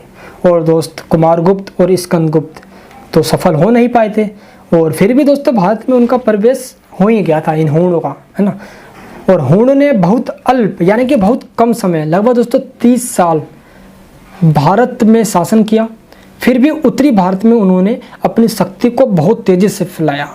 दोस्तों बेशक कम शासन किया, 30 साल भी कम होते हैं क्या भाई, लेकिन शासन किया तो यार मानना तो पड़ेगा भाई, है ना। यहाँ पे तोरमान उनका सबसे शक्तिशाली राजा था, यानी दोस्तों हूण वंश का जो सबसे शक्तिशाली राजा था वो उसका नाम क्या था? तोरमान, है ना। और मिहिर कुल उनका सबसे सांस्कृतिक संपन्न शासक था। तो दोस्तों इन दोनों शासकों का नाम जरूर याद रखें आप, तोरमान और मिहिर कुल, ये हूण वंश के शक्तिशाली शासक थे। नेक्स्ट आपके हैं वंश कौन से? मोखरी वंश। दोस्तों पश्चिमी उत्तर प्रदेश में कन्नौज के आसपास मोखरियों का शासन हुआ करता था। उन्होंने भी मगध के कुछ हिस्सों पर अपना कब्जा जमा रखा था, यानी कि शक्तिशाली, ये जीत कहते हैं वहाँ पे। उत्तरी गुप्त शासकों के द्वारा वे हार गए थे, लेकिन मालवा की तरफ उनको भगा दिया गया था बाद में। लेकिन हम कह सकते हैं कि कन्नौज के आसपास के इलाकों पे इनका अच्छा खासा दोस्तों राज हुआ, जो कि गुप्त काल के बाद ही भी इनका ये उदय हुआ था, है ना। अब थर्ड पे नाम आता है मैत्रक वंश का। देखो मैत्रकों के बारे में यह सब भावना लगाई जाती है कि ये ईरान के रहने वाले थे, जो कि भारत ऐसे तैसे करवाने आ गए थे।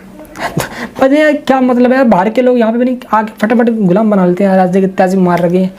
हाँ दोस्त ये था यार, चलिए बात करते थोड़े काम की, मजाक बीच में होता जाता है। देखो ईरान के रहने वाले थे ये, और गुजरात में सौराष्ट्र क्षेत्र में आ गए थे ये, सौराष्ट्र क्षेत्र में। उनकी राजधानी पल्लवी हुआ करती थी, किनकी? इन मैत्रक की, है ना। इनके शासन काल में बलवी ने कला, संस्कृति, व्यापार, वाणिज्य, किसमें, वाणिज्य है ना, ट्रेड मतलब, इन सभी में दोस्तों उपलब्धि, एक बहुत बड़ी अचीवमेंट प्राप्त करी, जिसने अरबों के आक्रमण तक को दोस्तों रोक दिया था। इनके शासनकाल तो मान सकते हैं हम, है ना। 4th नंबर पे नाम आता है भाई पुष्यभूति का। पुष्यभूतियों की राजधानी थानेश्वर, जो कि उत्तरी दिल्ली का एक भाग हुआ करता था। प्रभाकर वर्धन इस साम्राज्य का सबसे महत्वपूर्ण शासक था। दोस्तों अभी मैंने बात किया प्रभाकर वर्धन के बेटे का, जिसका नाम क्या था, हर्षवर्धन, है ना। एंड उसने परम भट्टारक, महाराज अधिराज एक उपाधि है, इसको दोस्तों धारण किया और महान शासक बना। और मौखरियों के साथ इनके वैवाहिक संबंध हुए और इसके बाद दोस्तों अच्छे संबंध स्थापित हो गए थे। वैवाहिक संबंधों की वजह से दोनों साम्राज्य में शक्ति बढ़ती गई और हर्षवर्धन इसी गोत्र से संबंध रखता था। दोस्तों ये तो मैंने आपको पहले ही बता दिया है ना। एंड गौड़, नेक्स्ट क्या आपका, गौड़ वंश। देखो गौड़ों ने बंगाल के ऊपर शासन किया था। जितने भी ऊपर के जो मैंने 4 वंश बताए ये सारे छोटे छोटे राज्य थे, लेकिन गौड़ों का सबसे शक्तिशाली और महत्वपूर्ण राजा संसाक था। क्या नाम था उसका, संसाक। उसने मौखरियों के ऊपर आक्रमण करके ग्रहवर्मन को हरा दिया और दोस्तों राजश्री को बंदी बना लिया। यानी दोस्तों मौखरियों को जो मेन जो राजा थे, जैसे ग्रहवर्मन हो गया, है ना, और राजश्री हो गया, इनको हरा दिया और इन पे कब्जा करके अपना शासन फैला लिया। दोस्तों बंगाल पे शासन कर ही रहा है, प्लस दोस्तों जो मौखरियों का जो जगह है दोस्तों उनको भी नहीं छोड़ रहा है, और दोस्तों मौखरियों को भी कन्नौज से हटाकर वहाँ पे इसने कब्जा कर लिया। तो दोस्तों राजनीतिक क्षेत्र में ये 5 चेंजेस आए, मेन 5 वंशों का उदय हुआ। अब बात करते हैं हम गुप्त काल के बाद सामाजिक और आर्थिक चेंजेस क्या क्या है ना। तो सबसे पहले बात करते हैं दोस्तों हम किसकी। देखो पहले आपको बताना चाहता हूँ मैं कि सामाजिक और आर्थिक दोनों ही क्षेत्रों में चेंजेस आए थे, है ना। गुप्त युग में भूमि दानों की जो परंपरा चल रही थी वो आगे भी चलती रही, इसमें कोई डाउट नहीं है, लेकिन दोस्त काफ़ी सारे सामंतवादों का उदय हो गया। सामंत मतलब जमींदारों का उदय हुआ यहाँ पे, सैनिक शक्तिशाली बनकर उभरे और ज़्यादा, और दोस्तों काफ़ी सारी नई नई जातियों का यहाँ पे उदय हुआ। चलिए हम पहले बात करते हैं सामाजिक की। तो सबसे पहले हम सामाजिक की बात करें तो अपने यात्रा विवरण में किसने, हैन-सांग ने। दोस्तों हैन-सांग इस समय का ही है, इसलिए हम हैन-सांग की बार बार चर्चा कर रहे हैं, ठीक है। हैन-सांग ने दोस्तों भारतीयों का रहन सहन, रीति रिवाज, इन सब के बारे में इसने लिखा है अपनी पुस्तक के अंदर। वह लिखता है कि इस देश का प्राचीन नाम सिंधु था, जो कि आगे चलकर क्या बन गया, इंदु। इंदु मतलब दोस्तों इंदु से ही एंड में आगे चलकर हिंद बन गया, और हिंद से ही दोस्तों हमें हिंदुस्तान का नाम से जानते हैं। इस देश के लोग जातियों में विभाजित थे, अलग अलग प्रकार से बटे हुए थे दोस्त, है ना। ब्राह्मण अपनी पवित्रता को साधुता के लिए विख्यात था, यानी पवित्र मतलब वो साधु की भेष में रहा करते थे, है ना, और साधुपन अपनाकर वो अपने आप को पवित्र कहा करते थे, इसलिए लोग इस देश को ब्राह्मणों का देश भी कहते हैं। समाज परंपरागत 4 वर्णों में बटा हुआ था, ब्राह्मण, क्षत्रिय, वैश्य, शूद्र। दोस्तों इसके बारे में पहले ही पढ़ लिया हमने, इनका नाम है, उनका काम क्या था, है ना। लेकिन हम जो शूद्र हैं इनकी दशा में कुछ सुधार हुआ था गुप्त काल के बाद ना। गुप्त काल में बेशक थोड़ा सुधार हो गया था, लेकिन गुप्त काल के बाद थोड़ा और सुधार हुआ। यहाँ पे दोस्तों एक लाइन कहना चाहूँगा आपको मैं, मेन लाइन है यहाँ पे ये है भाई कि बाहरी आक्रमण का डर बना रहता था, इसलिए ब्राह्मणों ने अपने काम के साथ साथ, है ना, अपने को सुरक्षित रखना शुरू कर दिया था। यहाँ पे चालुक्य नरेश यानी कि दोस्तों एक चालुक्य वंश के राजा थे कुमारपाल, इन्होंने एक लेख लिखे थी 1144 में, और ये कहा कि ब्राह्मण व्यापार भी करते थे, है ना। अब ऐसा ये कह रहे तो भाई मानना पड़ेगा, है ना। यहाँ पे क्या है कि मनुस्मृति के टीकाकार मेधातिथि ने वेदज्ञ ब्राह्मण को सेनापति तथा राजपद ग्रहण करने की अनुमति प्रदान की। ब्राह्मण राज दरबार में सभासद, परामर्शदाता, पुरोहित, मंत्री, इन सभी पदों पे दोस्तों बैठा करता था। तो हम कह सकते हैं कि ब्राह्मणों का दोस्त थोड़ा सुप्रीम पद है। राजपूतों का उदय इसी काल में हुआ, जिन्हें क्षत्रिय माना जाता था, है ना, और यह योद्धा वर्ग और सुरक्षित या कह सकते हैं कि राजा वर्ग से संबंधित हुआ करते थे, ये जिनका काम प्रजा की भलाई करना और सुरक्षित करना था, है ना। एंड समाज की अगर मैं दोस्तों बात करूं तो आगे चलकर और भी यहाँ पे भौगोलिक क्षेत्रों और उद्योग धंधे विकसित हो गए थे। यहाँ पे दोस्त एक जाति है जो मैंने पहले भी चर्चा कर रखा है, कायस्थ जाति। कायस्थ उच्च अधिकारी या दोस्तों जो राजकीय सेवा में लगे हुआ करते थे दोस्त, ये हमने फर्स्ट सेकंड क्वेश्चन में इसकी चर्चा करी थी कायस्थ अधिकारी के बारे में। तो ये कायस्थ अधिकारियों का महत्व गुप्त काल के बाद और ज़्यादा बढ़ गया, है ना। और कायस्थों के उदय से दोस्त क्या हुआ, जब कायस्थों का उदय हुआ तेजी से, तो ब्राह्मणों का जो है ना कमाने का साधन दोस्त वो घटता चला गया। जैसे कि भूमि से टैक्स लेना वगैरह, ये सारे करना, ये सारे काम अब कायस्थ करने लग गए, जो कि पहले ब्राह्मण क्या करते थे। तो इससे इन दोनों में टकराव हुआ। लेकिन फिर भी दोस्तों जो भूमि संबंधी जो दस्तावेज वगैरह है ये सब तो बेशक यही करा करते थे। चलिए दोस्तों अब बात करते हैं हम एक लास्ट पॉइंट की यहाँ पे है भाई, सामाजिक के अंदर अस्पृश्यता में काफ़ी ज़्यादा वृद्धि हुई। अनटचेबिलिटी क्या हुआ भाई, छुआछूत की बीमारी यहाँ पे भी खत्म नहीं हुई थी भाई। जातियों भाई नीचे जाति का है तो भाई तुमसे दूर रहे, जैसे धोबी, चमार, नट, बरूड, केवर्त, धीवर, भेद, भिल जातियों को अस्पृश्य माना गया था। पुराणों में तो इस प्रकार की जातियों का दोस्तों 18 तक संख्या बता दी गई है कि ये सारी 18 संख्या ऐसी है। बट कुछ मेन जो मैंने यहाँ पे आपको लिख के बताया है, कई परिस्थितियों में अस्पृश्यता संबंधी जो भी नियम है उनको छूट भी दे दी गई थी, जैसे कि देव यात्रा करना, विवाह करना, है ना, यज्ञोत्सव करना, देश पर आक्रमण के समय उन सब में दोस्त अपनी सेवा लेना, ना कि अस्पृश्यता के नाम पे उनको दूर करना। ऐसा नहीं था, जब देश संकट में हो तो भाई आओ जल्दी सेवा करो, बड़ा तेज चल रहे थे ना भाई, जब देश संकट में हो तो आओ तो भाई सेवा करो, ऐसे चल भाई तू दूर हमसे, चमार भंगी तू। तो मतलब ये सारी बात हम कह सकते हैं कि इस तरीके से उन लोगों से छुआछूत करवाया जाता था। ये दोस्त हमारी समाज थी उस समय की। अगर मैं इकोनॉमिकल बात करूँ आर्थिक रूप से, तो कृषि, एग्रीकल्चर हो गया, ट्रेड हो गया, है ना, आपका कुछ आर्ट शिल्प वगैरह हो गया, इन सब का मेन काम हुआ करता था।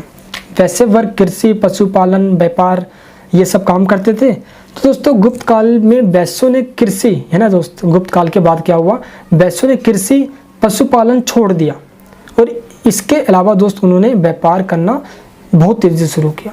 व्यापारिक लोग, देखो हम जानते हैं कि जो बिजनेसमैन होते हैं, व्यापारिक वर्ग जो होते हैं, वो काफ़ी धनी लोग होते हैं, जिन्होंने आगे चलकर दोस्त राजकीय पद भी प्राप्त किया। यानी दोस्त हम कह सकते हैं कि आगे चल के वैश्य वर्ग में से भी लोगों ने शासक वर्ग में शामिल हुए, है ना, अधिकारी बने, राजकीय अधिकारी में शामिल हुए, ब्यूरोक्रेट्स बने आगे चलकर।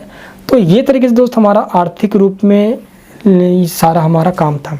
बौद्ध और जैन धर्म के कुछ अहिंसात्मक कुछ सिद्धांत हैं जो दोस्तों वैश्यों ने अपनाया, और पशुपालक छोड़कर व्यापारिक जब इन्होंने अपनाया तो एक शक्तिशाली व्यापारिक वर्ग बन पाया। और चालुक्य नरेशों गुजरात के कई समुद्री व्यापारियों में जब संघर्ष हुआ तो हम कह सकते हैं कि व्यापारियों ने अपने आप को व्यापार करने के लिए, धन कमाने के लिए दोस्तों संघर्ष करने से पीछे नहीं हटे। राजा के मंत्री परिषद में भी काफ़ी सारे दोस्त ऐसे लोग थे जो व्यापारिक थे, यानी कि दोस्त बिजनेसमैन थे। तो दोस्तों हम इस तरीके से कह सकते हैं कि व्यापार सबसे मेन काम था गुप्त काल के बाद वाले काल में। और व्यापार दोस्तों आंतरिक और बाहरी दोनों रूप से किया जाता था, देश के अंदर भी होता था, देश के बाहर भी होता था, दोस्त शिप के द्वारा, यानी कि पानी समुद्र के द्वारा। लेकिन दोस्त पूरी इकोनॉमी जो थी वो एग्रीकल्चर यानी कृषि पे बेस्ड थी। दोस्त पूरी एग्रीकल्चर तो भाई कृषि पे बेस्ड है। लेकिन हम कह सकते हैं कि इस प्रकार से राजनीतिक में, सामाजिक में और आर्थिक में गुप्त काल के बाद क्या क्या मुख्य चेंजेस हैं। आई होप कि दोस्त आपको ये समझ में आएगा। चलिए भाई अब बात करते अपने हम नेक्स्ट क्वेश्चन की कि पल्लव प्रशासन की मुख्य विशेषताओं पर प्रकाश डालिए। दोस्त यहाँ पे आपको बताना है एडमिनिस्ट्रेशन के बारे में, किसके, पल्लव डायनेस्टी। यहाँ पे दोस्त मैं आपको सबसे पहले इंट्रोडक्शन बताना चाहूँगा कि पल्लव राजवंश प्राचीन दक्षिण भारत का एक प्रमुख राजवंश हुआ करता था। 4वीं शताब्दी में कांचीपुरम एक राज्य है, वहाँ पे दोस्त इन्होंने शासन किया। लगभग 600 सालों तक दोस्तों ये तमिल और तेलुगु राज्यों में अपना शासन करते रहे। बौद्ध धर्म इस राजवंश का सबसे मेन धर्म हुआ करता था और जिसने ध्यान योग को चीन में फैलाया। ये राजा अपने आप को क्षत्रिय मानते थे। चलिए थोड़ा बात करते हैं और इनके बारे में। कांची के ये सारे पल्लव राजा, है ना, ब्राह्मणों के धर्मानुयायी थे, है ना, वैसे अपने आप क्षत्रिय मानते थे, क्षत्रिय कहते थे, लेकिन ये ब्राह्मणों का भी सम्मान करते थे। अतः इन्होंने धर्म महाराज अधिराज, या कह लो आप उसको धर्म महाराज, एक उपाधि दोस्त इसको धारण करी। उनकी शासन पद्धति के अनेक तत्व मौर्य और गुप्त काल, इन दोनों ही कालों से मिलते जुलते देखे गए। शासन का सर्वोच्च अधिकारी राजा हुआ करता था। उत्पत्ति के लिए इन्होंने देवीय सिद्धांत को अपनाया। देवीय सिद्धांत का मतलब होता है जब राजा अपने आप को तुलना देवीय से कर देता है, यानी कि ब्रह्मा से करता है। और दोस्त सेम इन्होंने भी अपने आप को ब्रह्मा से माना कि मेरी भी उत्पत्ति ब्रह्मा से हुई है, इन राजाओं ने ऐसा कहा। तो पल्लव राजाओं ने, है ना। एंड पल्लव नरेश कुशल योद्धा हुआ करते थे, विद्वान एवं कला प्रेमी हुआ करते थे, कला आर्ट के प्रेमी हुआ करते थे। युवराज, युवराज मतलब जो उत्तराधिकारी है, यानी जो राजा के बाद जो राजा बनेगा उसको युवराज कहते थे। तो युवराज के पद को काफ़ी इंपॉर्टेंट माना जाता था भाई पल्लव राजवंश के अंदर। ये युवराज अपने अधिकार से कोई भूमि वगैरह दान भी कर सकता था। पल्लव सम्राट के पास अपनी मंत्री परिषद हुआ करती थी, जिसकी सलाह पे ही शासक कार्य करता था। एंड दोस्त पल्लव लेखों में अमात्य, यानी कि जो पल्लव है, ये जो राजा है उसको अमात्य कहा गया है। एंड यहाँ पे एक और तो उसमें बात बताऊँ तो पल्लव लेखों में शासन के कुछ प्रमुख अधिकारियों के नाम दिए गए हैं, जैसे कि सेनापति हो गया, राष्ट्रिक। यहाँ पे जो राष्ट्रिक है ना भाई, ये राष्ट्रिक, ये सामंतों को अपने अंडर में रखता था। सामंत मतलब जो लैंडलॉर्ड है, जमींदार है, इनको अपने अंडर में रखता था। मंडल के शासक अपने पास सेना रखते थे, उनकी अपनी अदालतें भी होती थी। आगे चलकर उनका पद आनुवंशिक यानी कि क्या मोनार्की सिस्टम के अकॉर्डिंग हो गया कि राजा का बेटा राजा बनेगा, फिर राजा का बेटा राजा, ऐसा वाला सिस्टम हो गया। अब ऐसा लगा कि भाई अधिकारियों का वेतन बदले में उनको दोस्तों कुछ अनुदान भी दिया जाए, और उनको अनुदान भी दिया जाता था। दक्षिण भारतीय प्रशासन की प्रमुख जो ग्राम सभा और जो समिति है, यानी दोस्तों ग्राम सभा को समिति कहा जाता था, ये सबसे मेन है, और यह पल्लव काल में भी रही थी। कुछ लेख है पल्लव वंशों के, इसमें यह कहा गया कि जो ग्राम है, ग्रामों का जो मुखिया है उसको ग्राम के या मुटक कहा जाता था। राजकीय आदेशों से ये सारे मिलकर काम किया करते थे। ग्राम सभा की बैठक एक विशाल पेड़ के नीचे हुआ करती थी। इस जगह को मत्रम कहा जाता था।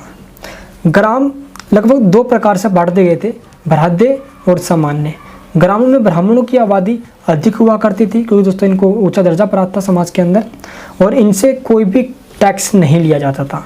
सामान्य ग्रामों में अलग अलग प्रकार की जातियाँ हुआ करती थी, जैसे कि भू राजस्व के रूप में उन्हें राजा को टैक्स देना पड़ता था। 6 से लेकर 10वें भाग तक इनसे टैक्स लिया जाता था, यानी टैक्स की मात्रा कुछ ज़्यादा ही लिया जाता था इनसे। इसके अलावा भी कुछ स्थानीय कर, कुछ टैक्स हुआ करते थे, टोल टैक्स हो गए, सर्विस टैक्स हो गए, काफ़ी सारे टैक्स इन पर लगा दिया जाता था। इनकी वसूली भी ग्राम सभा द्वारा की जाती थी, और ग्राम सभा आगे राजा को दिया करता था। पल्लव के लेखों में लगभग 18 तरीके के पारंपरिक जो यानी जो चलते आ रहे हैं टैक्स, उनके बारे में बताया गया है। पल्लवों के पास पैदल, हाथियों की और घोड़ों की, दोस्तों तीनों ही सेना शामिल थी। उनके पास 9 सेना भी थी। महाबलीपुरम एंड नेकपत्तना, यहाँ पे क्या है दोस्तों, नेकपतन और महाबलीपुरम में 9 सेना के केंद्र हुआ करते थे। 9 सैनिक युद्ध के अलावा अन्य कार्य भी किया करते थे, और दोस्तों दक्षिण पूर्व एशिया से व्यापार भी किया करते थे। और इस प्रकार से हम कह सकते हैं कि दोस्त पल्लव वंश काफ़ी इंपॉर्टेंट रहा दक्षिण भारत के अंदर, जिसने अपने शासन को बढ़ाया, शक्तिशाली बनाया, शासन के द्वारा शासन किया, और दोस्तों अपनी सेना को शक्तिशाली बनाने के बाद इसने व्यापार को आगे बढ़ाया।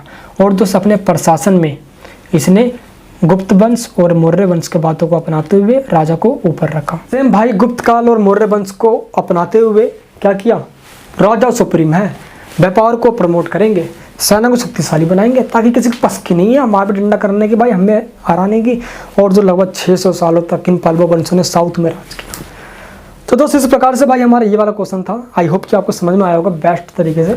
चलिए दोस्तों बात करते हैं अपने हम नेक्स्ट क्वेश्चन की। नेक्स्ट क्वेश्चन आपके स्क्रीन के ऊपर है कि राजनीतिक वर्चस्व के लिए राष्ट्रकूट, पाल और प्रतिहारों के बीच जो त्रिकोणीय संघर्ष हुआ है ना, इनके संघर्ष की व्याख्या करनी है। दोस्तों ये पाल, प्रतिहार और राष्ट्रकूट 8वीं शताब्दी दोस्तों 8th सेंचुरी में आधुनिक दोस्तों आज का एक शहर है कन्नौज यूपी के अंदर।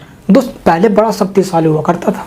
तो कन्नौज पे अधिकार करने के लिए इन तीनों ही पाल, प्रतिहार एंड राष्ट्रकूट, दोस्तों इन तीनों में ही संघर्ष हुआ, जिसको मेरे दोस्त त्रिपक्षीय संघर्ष का नाम दिया गया।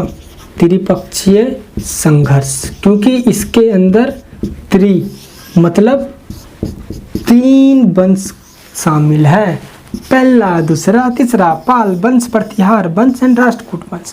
इन तीनों ने आपस में भिड़ंत हो गए, अब एक दूसरे के खिलाफ हो गए। एक कन्नौज को अपने अधिकार में करना, पाटलिपुत्र, मगध, ये राज्य का अभी इनका महत्व घट गया था। अब उत्तर भारत के अंदर कन्नौज का महत्व बढ़ गया था, इसलिए ये तीनों को तीनों बेकाबू हो गए। भाई कन्नौज पे कब्जा करना है, शक्तिशाली बनना है, और इस तरीके से आगे क्या हुआ चलिए जानते हैं। तो आपको बताना चाहूँगा मैं कि 8वीं शताब्दी के दौरान कन्नौज पर अधिकार करने के लिए भारत के 3 प्रमुख साम्राज्य पाल, प्रतिहार और राष्ट्रकूट, इन तीनों के बीच दोस्तों संघर्ष हुआ। पालों का भारत के पूर्वी भाग में शासन हुआ करता था, और प्रतिहारों का नियंत्रण पश्चिमी भाग में हुआ करता था, यानी वेस्ट इंडिया में हुआ करता था। और दोस्त राष्ट्रकूटों का नियंत्रण भारत के दक्कन क्षेत्र में हुआ करता था। दक्कन मतलब साउथ क्षेत्र का आता था हमारा, थोड़ा महाराष्ट्र के एरिया वगैरह इसके अंदर आ जाता है। ठीक है, तो ये तीनों आप इसमें याद रखना। सबसे पहले बात करते हैं कि कन्नौज के लिए सबसे पहले 2 वंशों में झगड़ा हुआ। किसमें? धर्मपाल, जो कि पाल वंश से संबंधित था, दूसरा था कौन? बस्तराज, जो कि प्रतिहार वंश से संबंधित था। दोस्त इन दोनों ही राजाओं ने आपस में भिड़ंत हो गए कन्नौज पर अधिकार करने के लिए। हुआ ये, जब इन दोनों ने झगड़ा किया तो दोस्तों जीत हुई बस्तराज की, जो कि प्रतिहार वंश से संबंधित था। यहाँ पे धर्मपाल दोस्त हार गया। और हुआ ये कि जैसे बस्तराज जीता तो इसकी लड़ाई अब आगे चल के राष्ट्रकूट जो राजा था जिसका नाम था ध्रुव प्रथम, इससे लड़ाई हुई। लेकिन दोस्त फायदा उठाते हुए यहाँ पे राष्ट्रकूट जीता तो, लेकिन दोस्त ये अपने साउथ में वापस, यानी मैंने आपको बताया दोस्त ये दक्कन का राज हुआ करता था, ये जीतने के बावजूद दोस्त ये वापस चला गया।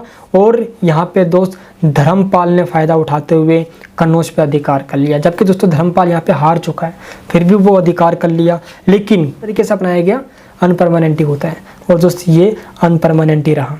चलिए दोस्तों पहले हम जानते हैं थोड़ा ये राष्ट्रकूट वंश कौन है, क्या है इसमें।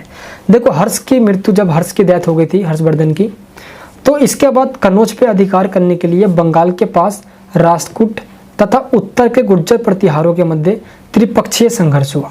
इस संघर्ष में भाग लेने वाले पहले शासकों में बस्तराज जो कि प्रतिहार वंश का था, ध्रुव प्रथम जो था वो राष्ट्रकूट वंश से था, एंड धर्मपाल जो पाल वंश से था। दोस्तों फिर से मैं डिस्क्राइब करूंगा यहाँ पे आपको, बस्तराज प्रतिहार वंश से, ध्रुव प्रथम जिसको मैंने यहाँ पे ध्रुव लिखा हुआ है वो राष्ट्रकूट वंश से था, एंड धर्मपाल जो पाल वंश से था। यह संघर्ष द्वारा बंगाल विजय राष्ट्रकूट शासक से घिरने की घटनाओं के साथ शुरू हो गया था। प्रतिहारों की ओर से मिहिर भोज, राष्ट्रकूटों की ओर से कृष्णदृत्य और पालों की ओर से नारायण पाल, इन तीनों के बीच संघर्ष हुआ आगे चलकर। और प्रतिहार नरेश मिहिर भोज ने कृष्ण तृतीय एवं नारायण को हरा दिया और दोस्तों कन्नौज पे अधिकार कर कर उसको अपनी राजधानी बना लिया। दोस्तों ये तो बात रही राष्ट्रकूट वंश के बारे में। दोस्तों जो मैंने इससे पहले बताया भाई वो सिंपल एक इंट्रोडक्शन के टाइप में था जो बाद में चल के हुआ। एंड दोस्त पाल वंश की अगर मैं बात बताऊं तो पाल वंश की स्थापना गोपाल द्वारा 750 ईस्वी में की गई थी। गोपाल का उत्तराधिकारी धर्मपाल हुआ जिसे ध्रुव ने हरा दिया था।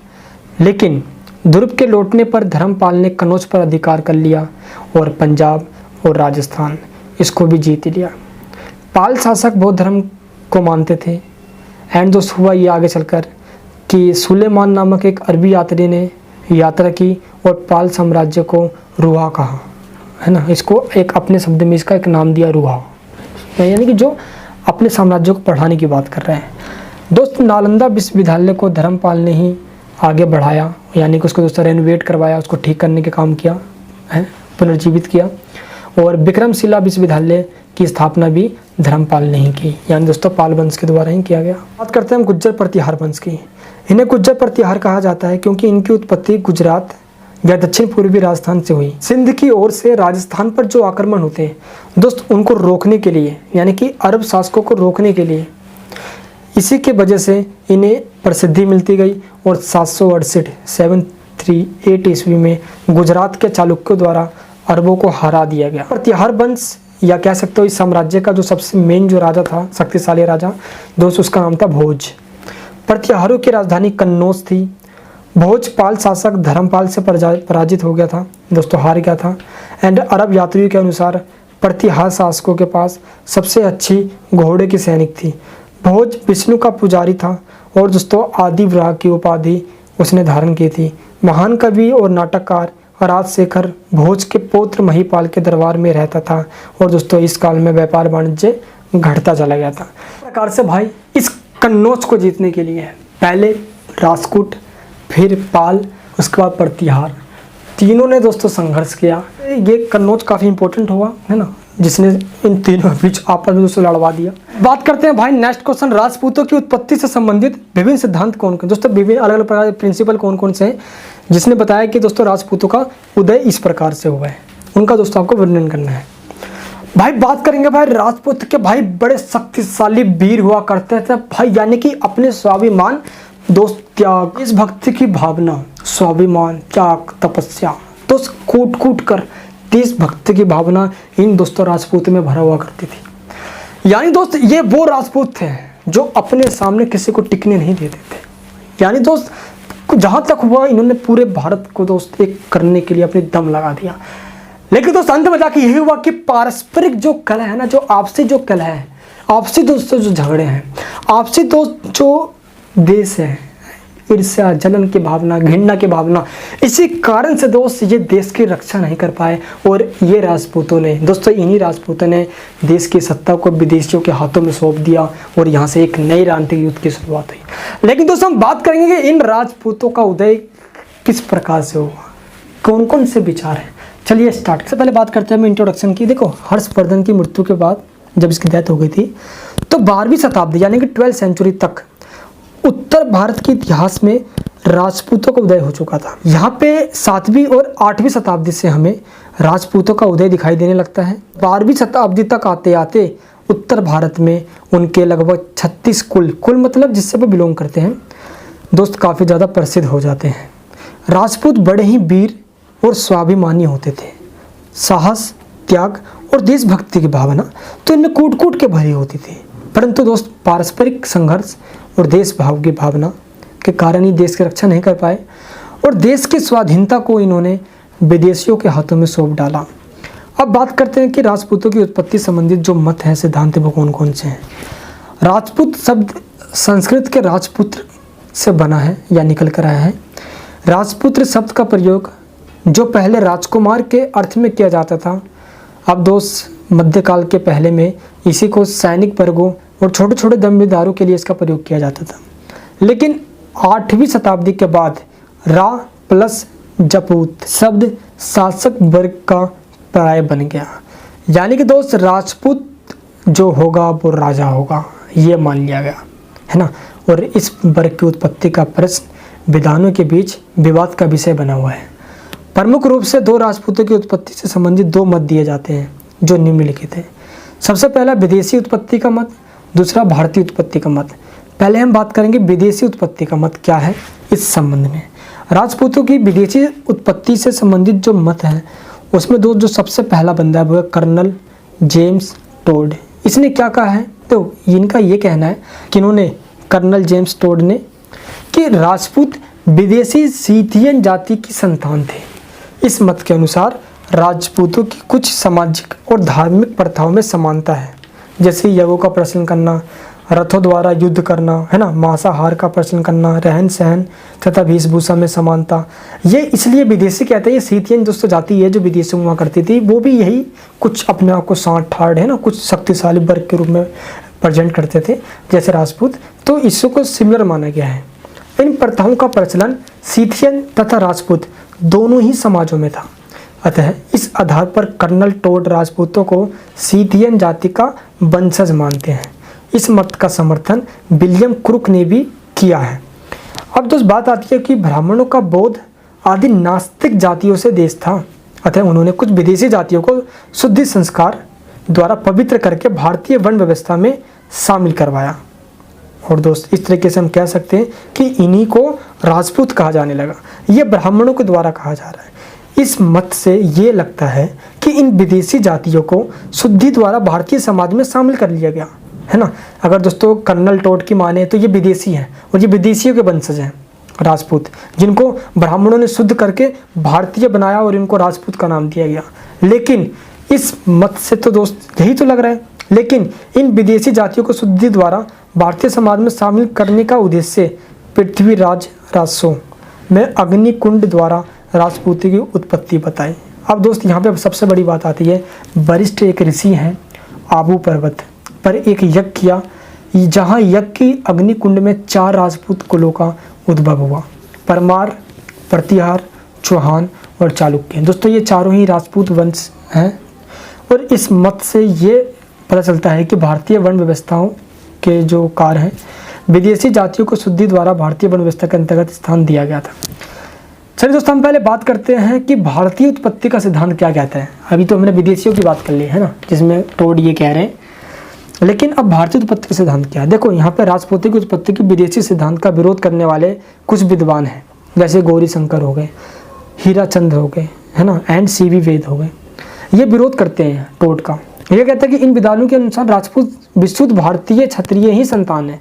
ये क्या कह रहे हैं कि ये जो भारतीय ही है, ये भारतीय ही क्षत्रिय हैं जो राजपूत हैं, जिनमें विदेशी रक्त का मिश्रण बिल्कुल भी नहीं है। ये नहीं कि ऐसा नहीं मान रहे ये विदेशी जो कह रहे हैं कि ये विदेशियों के वंशज है, ऐसा बिल्कुल भी नहीं है दोस्त। भारतीय मत ये कहता है इनमें विदेशियों का खून नहीं बल्कि भारतीयों का ही खून है। और दोस्तों ये इन विद्वानों के कुछ प्रमुख तर्क इस प्रकार है, जैसे कि टोड ने राजपूत को सीथियन जातियों से समान मान लिया और ये कल्पना करी कि इनकी प्रथाएं जो है ये जातिवादी जो है कुछ विदेशों से मिलती जुलती है। और दोस्तों कुरुक के निष्कर्ष की पुष्टि किसी भी ऐतिहासिक साक्ष्य से नहीं मिलती है और यह विचार कोई कल्पना कह सकते हैं, कल्पना इमेजिनेशन है भाई, कुछ भी नहीं है, ऐसा सच्चाई ऐसा कुछ भी नहीं है, ऐसा यहाँ पे कहा जा रहा है। तो इस बात का कोई प्रमाण भी नहीं है कि खजर नामक एक जाति ने भारत पे आक्रमण किया हो और भारतीय या विदेशी किसी भी साक्ष्य में इस बात का भी उल्लेख नहीं मिलता। यहीं पे पृथ्वीराज रासो में एक बात ये भी कह दिया गया कि ऐसा कोई साक्ष्य नहीं मिलता भारत के अंदर कि राजपूत के उदय को लेकर। तो दोस्त इसलिए आज तक ये विवाद का विषय बना रह गया। लेकिन इस प्रकार विदेशी उत्पत्ति का मत सिर्फ एक कल्पना पर आधारित है, ठोस तत्व पे कम है। वो राजपूत शब्द राजपुत्र का ही एक शब्द निकला हुआ है दोस्तों संस्कृत भाषा से, जिसका प्रयोग भारतीय ग्रंथों में क्षत्रिय के रूप में किया गया है। तो हम कह सकते हैं दोस्तों ये भारतीय ही है, क्षत्रिय वंश से संबंधित है, दोस्त राजा वंश से संबंधित है, अपने आप को राजा है ना दोस्त साठ टाट, ये हम कह सकते हैं। पाणिनि की अष्टाध्यायी में राजपूत शब्द का प्रयोग राजन्य और रक्षक के रूप में किया गया दोस्तों, जो रक्षा करने वाले हैं, रक्षक हैं।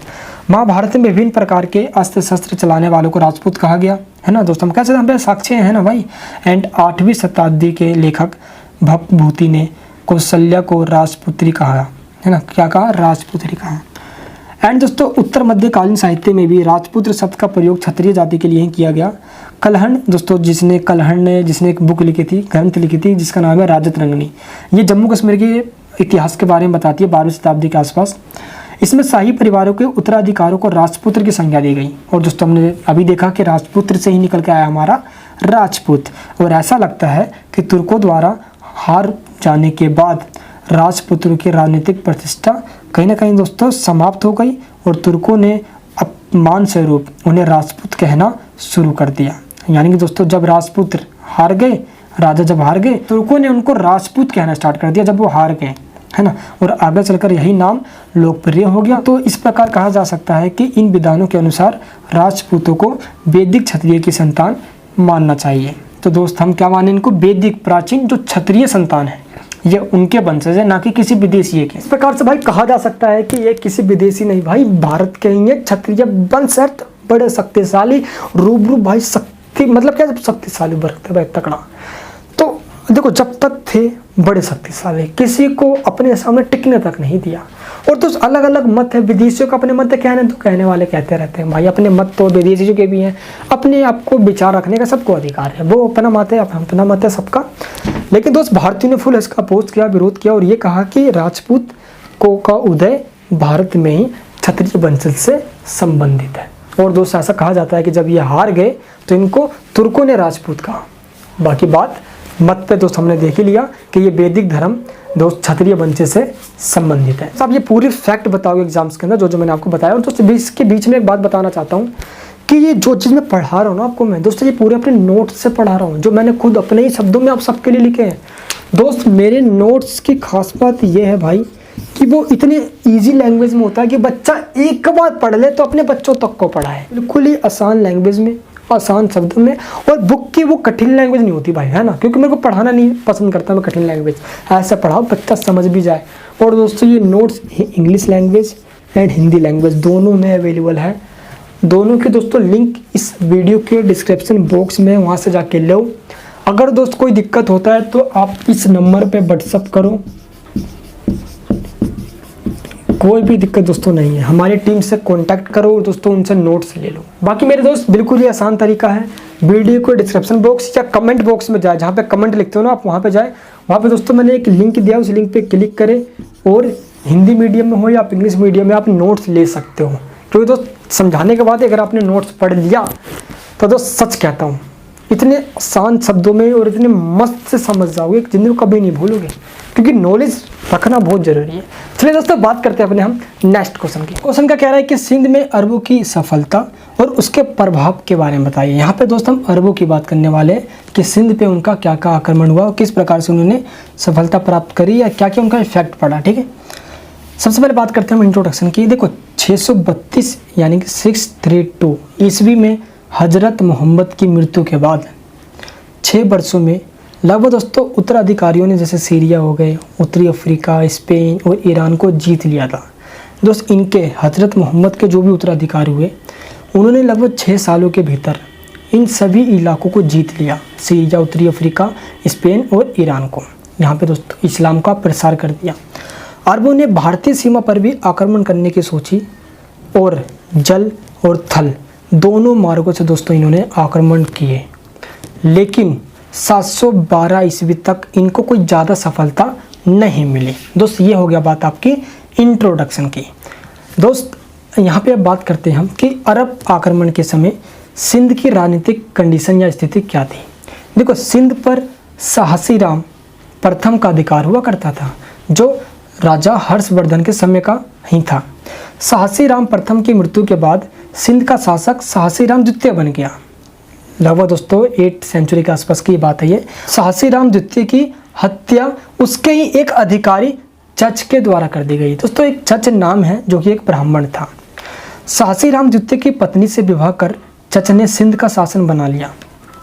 अब मेरे दोस्तों हुआ ये कि साहसी राम द्वितीय तो मर गया, लेकिन इसकी वाइफ से इसी ने, जिसने इसकी हत्या करी, किसने? चच ने दोस्तों शादी कर ली इसकी वाइफ से और सिंध का राजा शासक बन गया। और हुआ ये कि चच के 2 पुत्र हुए, दाहिर और साहिर सिम। तो हुआ ये कि कुछ समय बाद ही क्या हुआ, दाहिर सिम मर गया। और जब दाहिर सिम मर गया तो बच गया सिर्फ दाहिर, और दोस्तों पूरा साम्राज्य इसके हाथ में आ गया। और दोस्तों अब ये दाहिर राजा बन गया।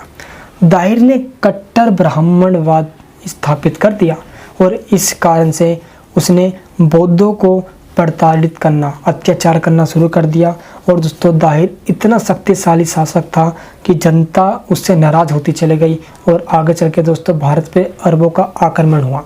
लेकिन हम बात करते हैं कि भारत पर अरबों का आक्रमण होने के क्या कारण थे, उन्होंने भारत पर आक्रमण क्यों किया। सबसे पहले भारत की धनाढ्यता। इसका मतलब होता है कि भारत में धन की मात्रा ज़्यादा थी। मात्रा मतलब भारत दोस्तों एक संपन्न देश था, है ना। भारत एक संपन्न देश था। इस पर अरबों की ललचाई दृष्टि थी। अरब भारत पर आक्रमण कर यहाँ से धन लूटना चाहता था, पहला पॉइंट। दूसरा पॉइंट क्या है दोस्तों, साम्राज्य विस्तार। अरब अपने साम्राज्य को, जैसे कि उन्होंने सीरिया वगैरह में बढ़ाया, वैसे ही वो भारत को भी जीतकर अपने साम्राज्य को बढ़ाना चाहते थे, इस्लाम का प्रसार करना चाहते थे।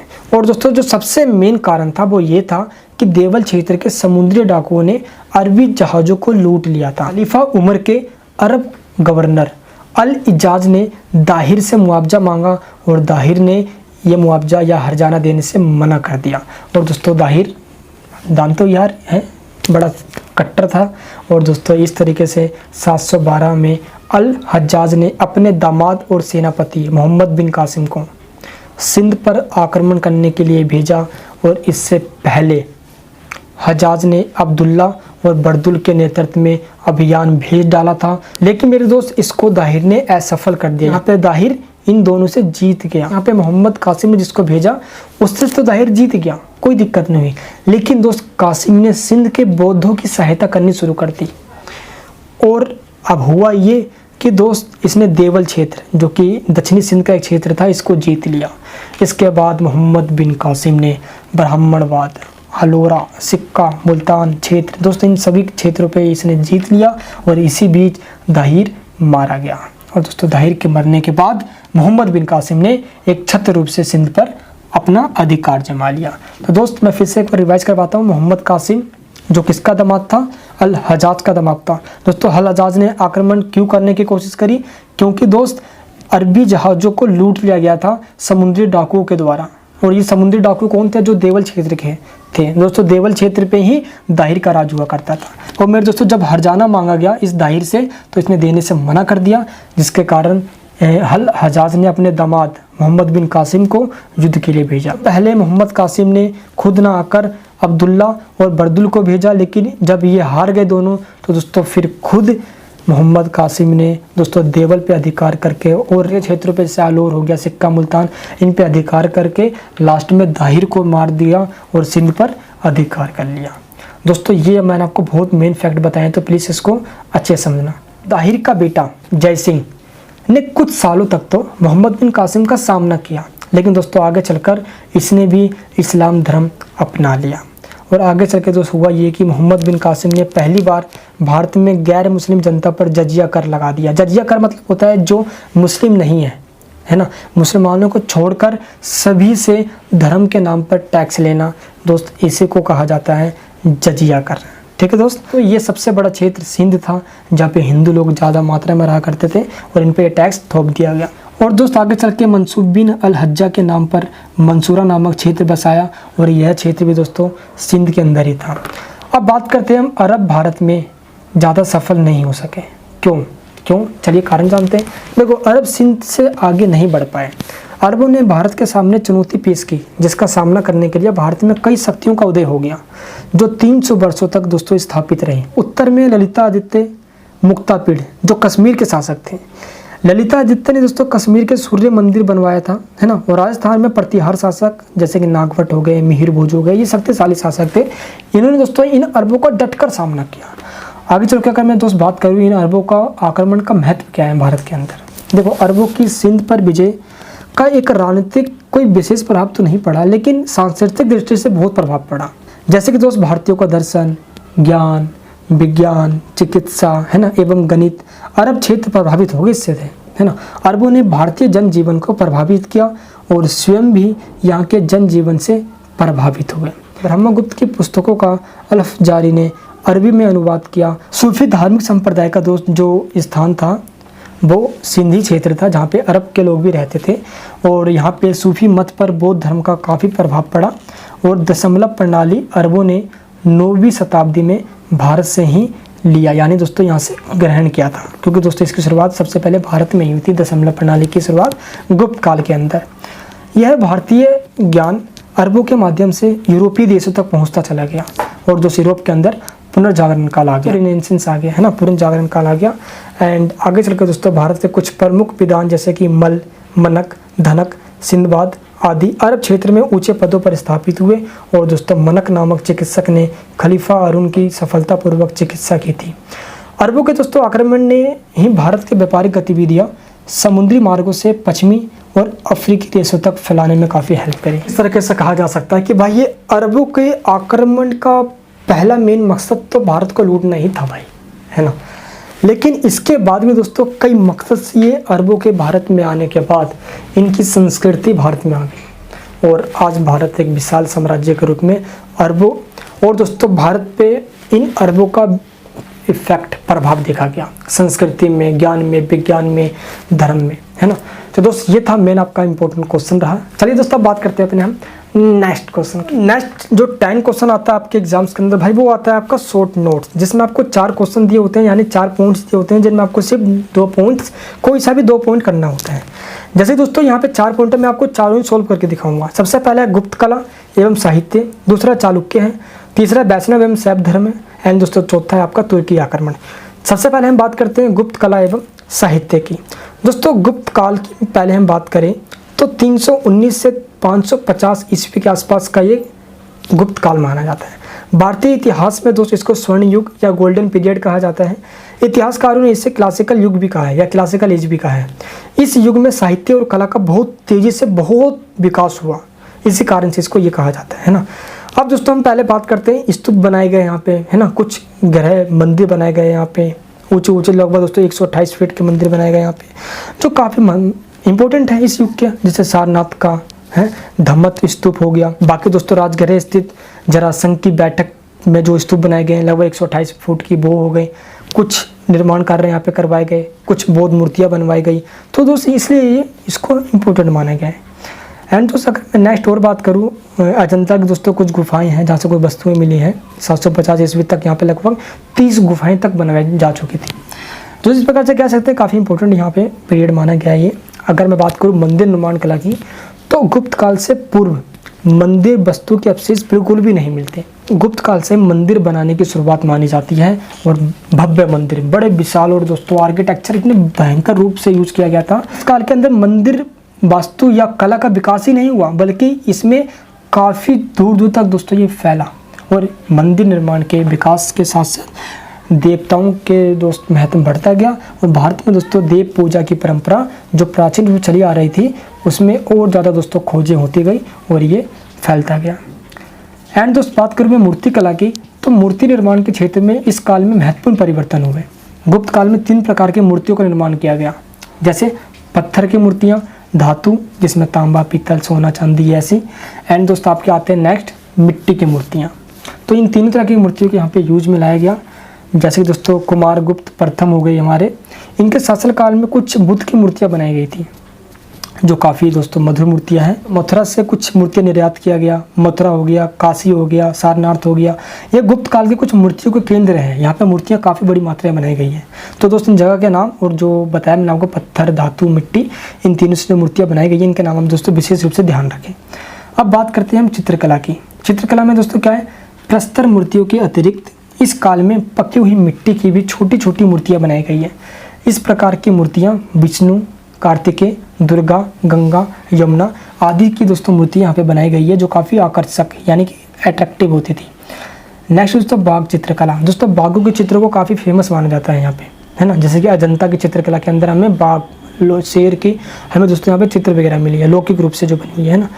नेक्स्ट गुप्त काल में जो कुछ साहित्य मिले हम उसके बारे में बात करते हैं। ये तो दोस्तों अभी जो मैंने बात की कला के बारे में बात किया हमने, अब साहित्य के ऊपर बात करेंगे। देखो गुप्त काल में ही अधिकांश पुराणों का लेखन हुआ है ना, रचनाएं हुई है। तो ये वही पुराण है भाई जिसमें 5 पुराण है हमारे से, वायु पुराण, मत्स्य पुराण, अग्नि पुराण, ब्रह्मा पुराण, विष्णु पुराण, है ना। तो ये दोस्तों हमारे मेन पुराण हैं जो हमारे सिंपल हिंदू धर्म में मेन ग्रंथ के रूप में जाने जाते हैं ये। एंड नेक्स्ट हम बात करें दोस्तों परिस्थितियाँ, जैसे कुछ राजाओं के, सम्राटों की दोस्तों जो उपलब्धियाँ होती है उसको खुदवा दिया जाता था अभिलेखों के रूप में, शिलाओं पे, स्तंभों पे। तो दोस्तों इसको परिस्थितियाँ कहा जाए। जैसे कि चंद्रगुप्त, विक्रमादित्य हो गए, है ना, इन अपनी उपलब्धियों को लिखवाना। दोस्तों विष्णुगुप्त के द्वारा लिखी हरिचरित हो गया, है ना। तो बहुत सारे यहाँ पे प्रयाग अभिलेख, है ना, प्रयाग इलाहाबाद अभिलेख काफ़ी फेमस यहाँ पे अभिलेख रहे हैं। नेक्स्ट है दोस्तों आपका काव्य ग्रंथ और नाटक। देखो संस्कृत साहित्य में ही नहीं बल्कि समस्त भारतीय साहित्य में कालिदास का सर्वाधिक महत्व रहा है। और कालिदास के स्थान, काल एवं वंश की जानकारी दोस्तों हमें नहीं मिलती है, लेकिन इनके रचनाओं से हमें ये पता चलता है कि अपनी कृतियों के बारे में चंद्रगुप्त द्वितीय, विक्रमादित्य, है ना, उनकी राजधानी उज्जैन, इन सब के बारे में दोस्तों हमें कालिदास की रचनाओं से हमें पता चलता है। एंड दोस्तों बात करते हैं मेघदूत की। एक गति काव्य है जो अपनी कोटि की सर्वोत्तम रचना मानी गई है। यह कालिदास की दोस्तों काव्य कला का एक सुंदर उदाहरण है मेघदूत, जिसमें प्रकृति के सौंदर्य का भी चित्रण किया गया है।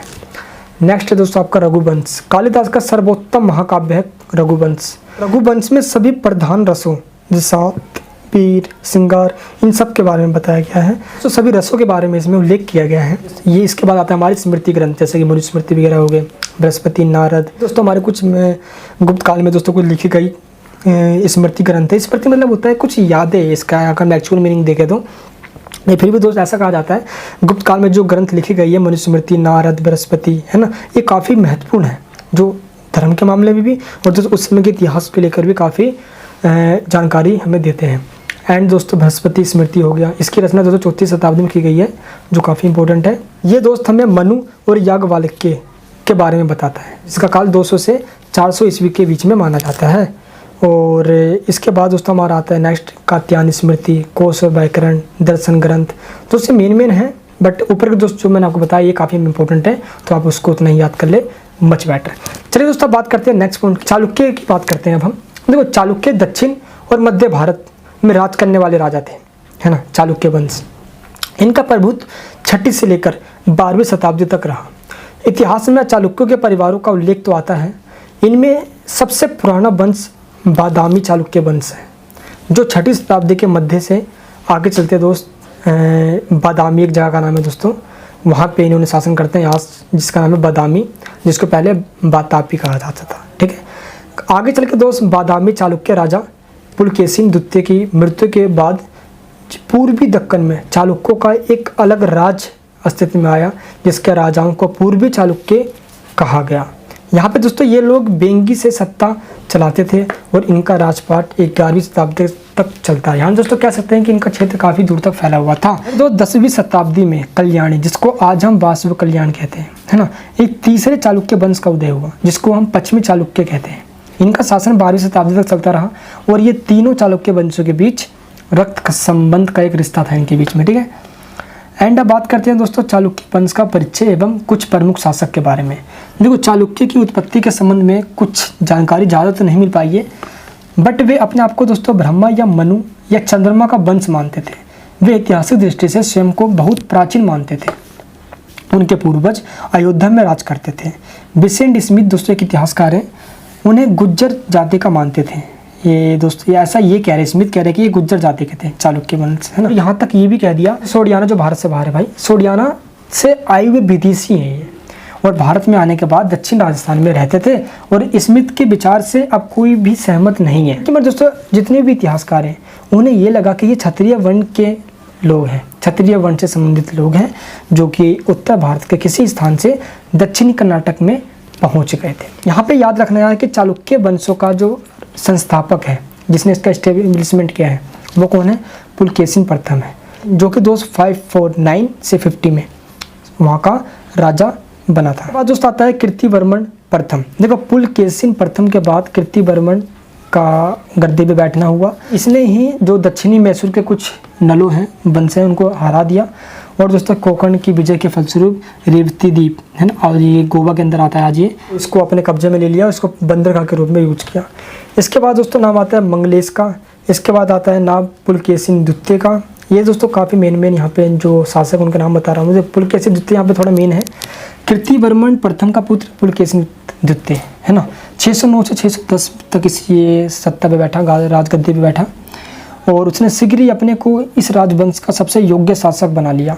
और 642 में पल्लव सम्राट नरसिंह वर्मन ने अपने पिता महेंद्र वर्मन के अपमान का बदला लेने के लिए श्रीलंका के दोस्तों राजकुमार मानव वर्मा के सहयोग से चालुक्यों की राजधानी बदामी पर आक्रमण कर दिया। और दोस्तों पुलकेशिन द्वितीय यहाँ पे हार गया, और दोस्तों यहाँ पे इसकी डेथ हो गई। अब दोस्तों हम बात करते हैं विनयादित्य की। विक्रमादित्य प्रथम के बाद उसका बेटा विनयादित्य बदामी का शासक बना। और दोस्तों उसने पल्लवों, कलभरों, मालवों और चोलों दोस्तों इन सबको हरा डाला। यहाँ पे बात करते हैं विजयादित्य, जिसने 696 से लेकर 773 तक राज किया। वह दोस्तों साहस और वीरता का एक बड़ा, कहते नहीं है कि शक्तिशाली दोस्तों एक शासक था। अपने पिता के ही तरह, है ना, अपने अभिलेखों के अनुसार दोस्तों पता करते हैं ये कि उसने भी 4 प्रदेशों को दोस्त जीत लिया था। किसने? विजयादित्य ने। तो दोस्त इसके बाद आता है विक्रमादित्य द्वितीय, दैन कीर्तिवर्मन द्वितीय, है ना। ये कुछ मेन यहाँ पे मेन है। अब बात करते हैं दोस्तों चालुक्य कला एवं स्थापत्य की। देखो चालुक्य ने कई गुफा मंदिर बनाए, जिनमें सुंदर भित्ति चित्र भी थे, है ना। बेसर शैली को इसने यूज किया था, जिसमें दोस्त द्रविड़ जो साउथ में होता है ना, द्रविड़ और नागर दोनों शैलियों को मिक्सअप मिश्रण करके बनाया जाता है। चालुक्य ने एक मंदिर से संबंधित एक महत्वपूर्ण स्थान है भाई पट्टडकालु, जिसको यूनेस्को ने दोस्त एक विश्व धरोहर एक मंदिर के रूप में नाम दिया हुआ है, जहाँ पे 4 मंदिर बनवाया इसने, और 6 मंदिर द्रविड़ शैली में बनाए गए। और द्रविड़ शैली को दोस्तों 2 प्रसिद्ध मंदिरों का नाम विरूपाक्ष मंदिर एंड संगमेश्वर मंदिर, है ना। एंड दोस्त नागर शैली का एक प्रसिद्ध मंदिर है पापनाथ मंदिर। तो दोस्त आप प्लीज़ इनको अच्छे से एक बार याद करें, बहुत इंपॉर्टेंट है। जो इंपॉर्टेंट है दोस्त मैं आपको वही बता रहा हूँ। अब हम बात करते हैं दोस्तों कुछ मूर्ति कला की, है ना। एंड मूर्ति कला की जब हम बात करते हैं तो चालुक्य शासनकाल में मूर्ति कला की भी प्रगति हुई थी। बादामी में मिले 3 हिंदू तथा एक जैन हॉलों में अनेक सुंदर मूर्तियां भी मिलती है। और हिंदू हॉलों में एक गुफा में अनंत वाहन पर बैठे हुए एक विष्णु जी और दोस्तों नरसिंह जी की 2 मूर्तियां हमें मिलती है। बहुत सुंदर मूर्तियां हमें यहाँ पे पाई गई है। बात करूँ मैं चित्रकला की, तो अजंता और एलोरा की जो गुफाएं हैं, यहाँ पे हमें कुछ चित्रकलाएं पाई गई हैं। ये दोनों ही राज्य चालुक्य राज्य में स्थित है, और विद्वानों की राय है कि इसमें से कई चित्र चालुक्य शासनकाल में बनवाए गए हैं। एंड दोस्त चलिए बात करते हैं अपने हम थर्ड पॉइंट हमारा क्या था भाई? वैष्णव एवं शैव धर्म के बारे में। दोस्त कहा जाता है कि वैदिक काल में देव और असुरों के झगड़े के चलते धरती के अधिकतर मानव समूह 2 भागों में बट गए थे। और दोस्तों हजारों वर्षों तक इनके झगड़ों के चलते ही पहले सुर और फिर असुर नाम के दोस्तों 2 धर्म संकट ही कैसे दोनों का प्रकट हो गया। और दोस्तों आगे चलकर वैष्णव और शैव में ये बदल गए। तो आगे चल के दोनों, जैसे कि शैव को शिव का भक्त और दोस्तों वैष्णव का विष्णु का भक्त, या कह सकते हो विष्णु भगवान के रूप में पूजा की जाने लग गई। और दोस्तों इन दोनों संप्रदायों के अलग अलग धार्मिक ग्रंथ भी हैं। श्री रामनवमी हो गया, श्री कृष्ण जन्माष्टमी हो गया, है ना, और एकादशी हो गया। ये कुछ ऐसे पर्व हैं जिसमें शैव कुछ, वैष्णव कुछ शब्द सुने जा सकते हैं। अक्सर ऐसा होता है कि विशेषकर ये दो पर्व 2 दिन मनाए जाते हैं। तो पंचांग ग्रंथ है उसमें कहा गया है कि शैव जन्माष्टमी और स्मार्त जन्माष्टमी है ना, कुछ 2 अलग अलग प्रकार से बनाए जाते हैं। शैव का अर्थ है शिव की परंपरा या शिव को मानने वाले उपासक है, जो शिव को पूजक या शिव की पूजा करते हैं और शैव कहलाते हैं। अगर जो उसमें बात करूँ वैष्णवों में, तो देखो जो विष्णु जी को मानते हैं, विष्णु जी की पूजा करते हैं दोस्तों, विष्णु जी को जो उपासक हैं है ना, जो स्मृतियों में दी गई है कि इनकी जो नियमों को मानते हुए इनकी पूजा करते हैं।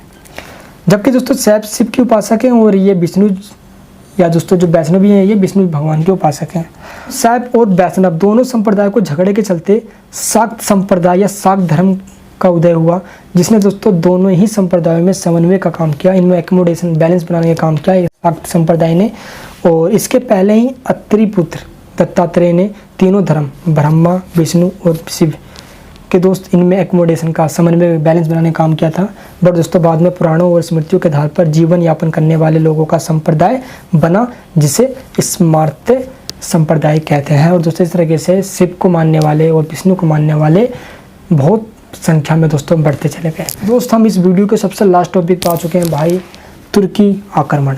दोस्त अरबों के द्वारा प्रारंभ किया गया कार्य तुर्कों ने पूरा किया था और अरबों के बाद भारत पर तुर्कों ने आक्रमण किया, जिसमें दोस्तों महमूद गजनवी का नाम आता है। और 11वीं शताब्दी में भारत में राजनीतिक विकेंद्रीकरण होता है, डिसेंट्रलाइजेशन, शक्तियों को बांट दिया जाता है। मैं तुर्क की बात करूँ तो चीन की उत्तरी पश्चिमी सीमाओं पर निवास करने वाली एक असभ्य और बर्बर जाति थी भाई ये तुर्क, है ना। बर्बर मतलब अब ऐसा तो कमज़ोर वर्ल्ड में मानते हैं, असभ्य मतलब दोस्त तो सभ्य नहीं। इनका उद्देश्य मात्र और मात्र विशाल मुस्लिम साम्राज्य स्थापित करना था। तुर्की आक्रमण भारत के इतिहास में एक महत्वपूर्ण घटना थी। इन घटनाओं ने अपने प्रभाव से सामाजिक, आर्थिक, राजनीतिक, धार्मिक दोस्तों इन सभी में परिवर्तन या चेंजेस ला दिया, हम कह सकते हैं ऐसा। दोस्त अल्पतगीन नामक एक तुर्क सरदार ने गजनी में स्वतंत्र राज्य की स्थापना करी और दोस्तों अल्पतगीन ने गजनी में यामनी वंश की स्थापना की। 977 ईस्वी में अल्पतगीन के दामाद सुबुकुतगीन ने गजनी पर अधिकार कर लिया और भारत पर आक्रमण करने वाला प्रथम अरबी मुस्लिम मोहम्मद बिन कासिम था, जबकि प्रथम तुर्की जो था दोस्त वो था तुर्की मुसलमान सुबुकुतगीन। ठीक है दोस्त, तो सुबुकुतगीन का नाम याद रखना तुर्की में और अरब का नाम रखना अब किसके रूप में, मोहम्मद बिन कासिम के रूप में। दोस्तों हम बात करते हैं सुबुकुतगीन ने भारत के हिंदू शाही राजवंश के शासक जयपाल पर 2 बार आक्रमण किए, लेकिन दोस्तों वो सफल तो नहीं हो सका। फिर भी उसका पुत्र महमूद गजनवी उत्तराधिकारी बना, जिसने भारत में काफ़ी हद तक सफलता हासिल कर ली।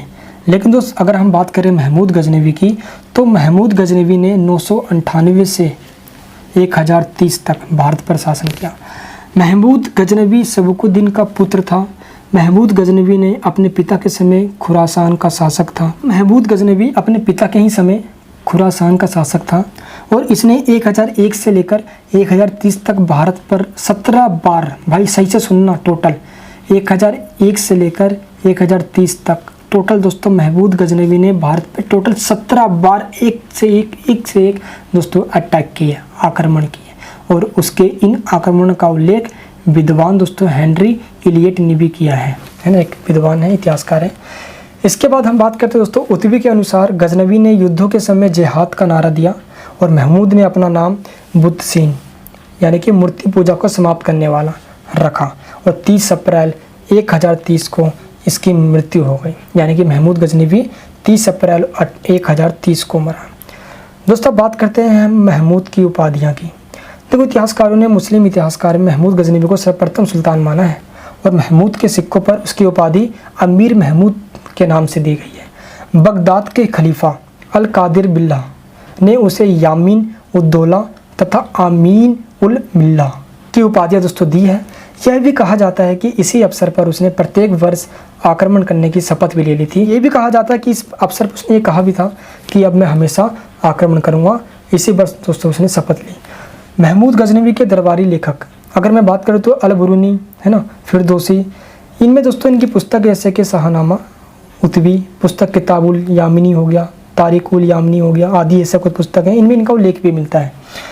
1018 से 19 के भारत आक्रमण के समय महमूद की सेना के साथ प्रसिद्ध अरबी विद्वान अल-बुरूनी आया और दोस्तों अल-बुरूनी ने एक बुक लिखी जिसका नाम था किताबु हिंद। दोस्तों इसके बारे में आपने 12th क्लास में पढ़ा होगा दोस्तों, किताबुल हिंद के बारे में, जिसको तहकीकी हिंद के नाम से भी जाना जाता है ना। इस पुस्तक में तत्कालीन भारत के गणित, इतिहास, भूगोल, खगोल, दर्शन, इन सभी के बारे में दोस्तों हमें जानकारियाँ मिलती हैं। तो अब दोस्तों हम बात करते हैं तुर्क आक्रमण महमूद गजनवी। महमूद गजनवी ने 17 बार दोस्तों भारत पे आक्रमण किया, ये हम सब ने देखा। सबसे पहले दोस्तों बात करते हैं प्रथम आक्रमण उसने कब किया।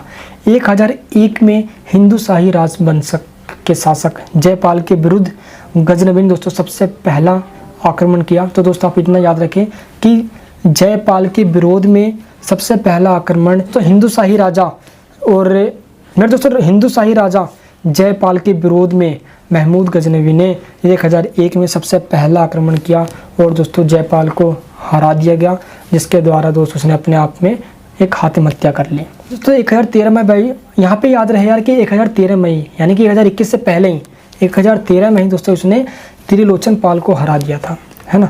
दोस्तों जैसे मैं नाम बताया, कुछ इंपॉर्टेंट नाम है बस मैंने आपको वही बताया। और 1005 में दोस्तों भटिंडा जो पंजाब में है, इसका शासक जो था दोस्त विजय राम, इसको भी हरा डाला। 1006 में दोस्तों मुल्तान को जीता और इसे अपने साम्राज्य में मिला लिया। एंड दोस्तों एट लास्ट 1009 में नारायणपुर, जो कि दोस्तों अलवर में आता है, व्यापारिक नगर था दोस्तों ये, उस पर भी आक्रमण करके इसने अपने उस पर भी कब्जा कर लिया। भाई इस प्रकार से भाई ये पूरे हमारे सभी के सभी क्वेश्चन खत्म होते हैं भाई। आया समझ में दोस्त, फर्स्ट क्वेश्चन पे स्टार्ट हुए थे भाई, अब आ चुके हैं दोस्त अपने 10वें क्वेश्चन के पूरे लास्ट पे। इस वीडियो के बाद आपको और कुछ भी नहीं पढ़ना। अगर आपने ये कर डाला तो लिख के ले लो लाइव झिंगा लाला। दोस्त इस वीडियो को बनाने में भाई पूरा पसीना निकल गया, बड़ा मेहनत लगा भाई इस वीडियो को बनाने में। बस दोस्त कुछ बातें हैं जो लास्ट में कहना चाहता हूँ, जो समझाया है अच्छे से समझना। एक बार नहीं वीडियो दोस्तों 1000 बार देखना, दिमाग में बैठा लेना, क्योंकि समझना है ना कि रटना है। अगर मैं आपको पढ़ाता तो भूल जाते हैं, समझाता हूँ इसलिए समझ रहे हो। अपने बच्चों तक को पढ़ाना, अच्छे से समझना दोस्तों, आगे बहुत ज़्यादा काम आएगा ये सारी बातें।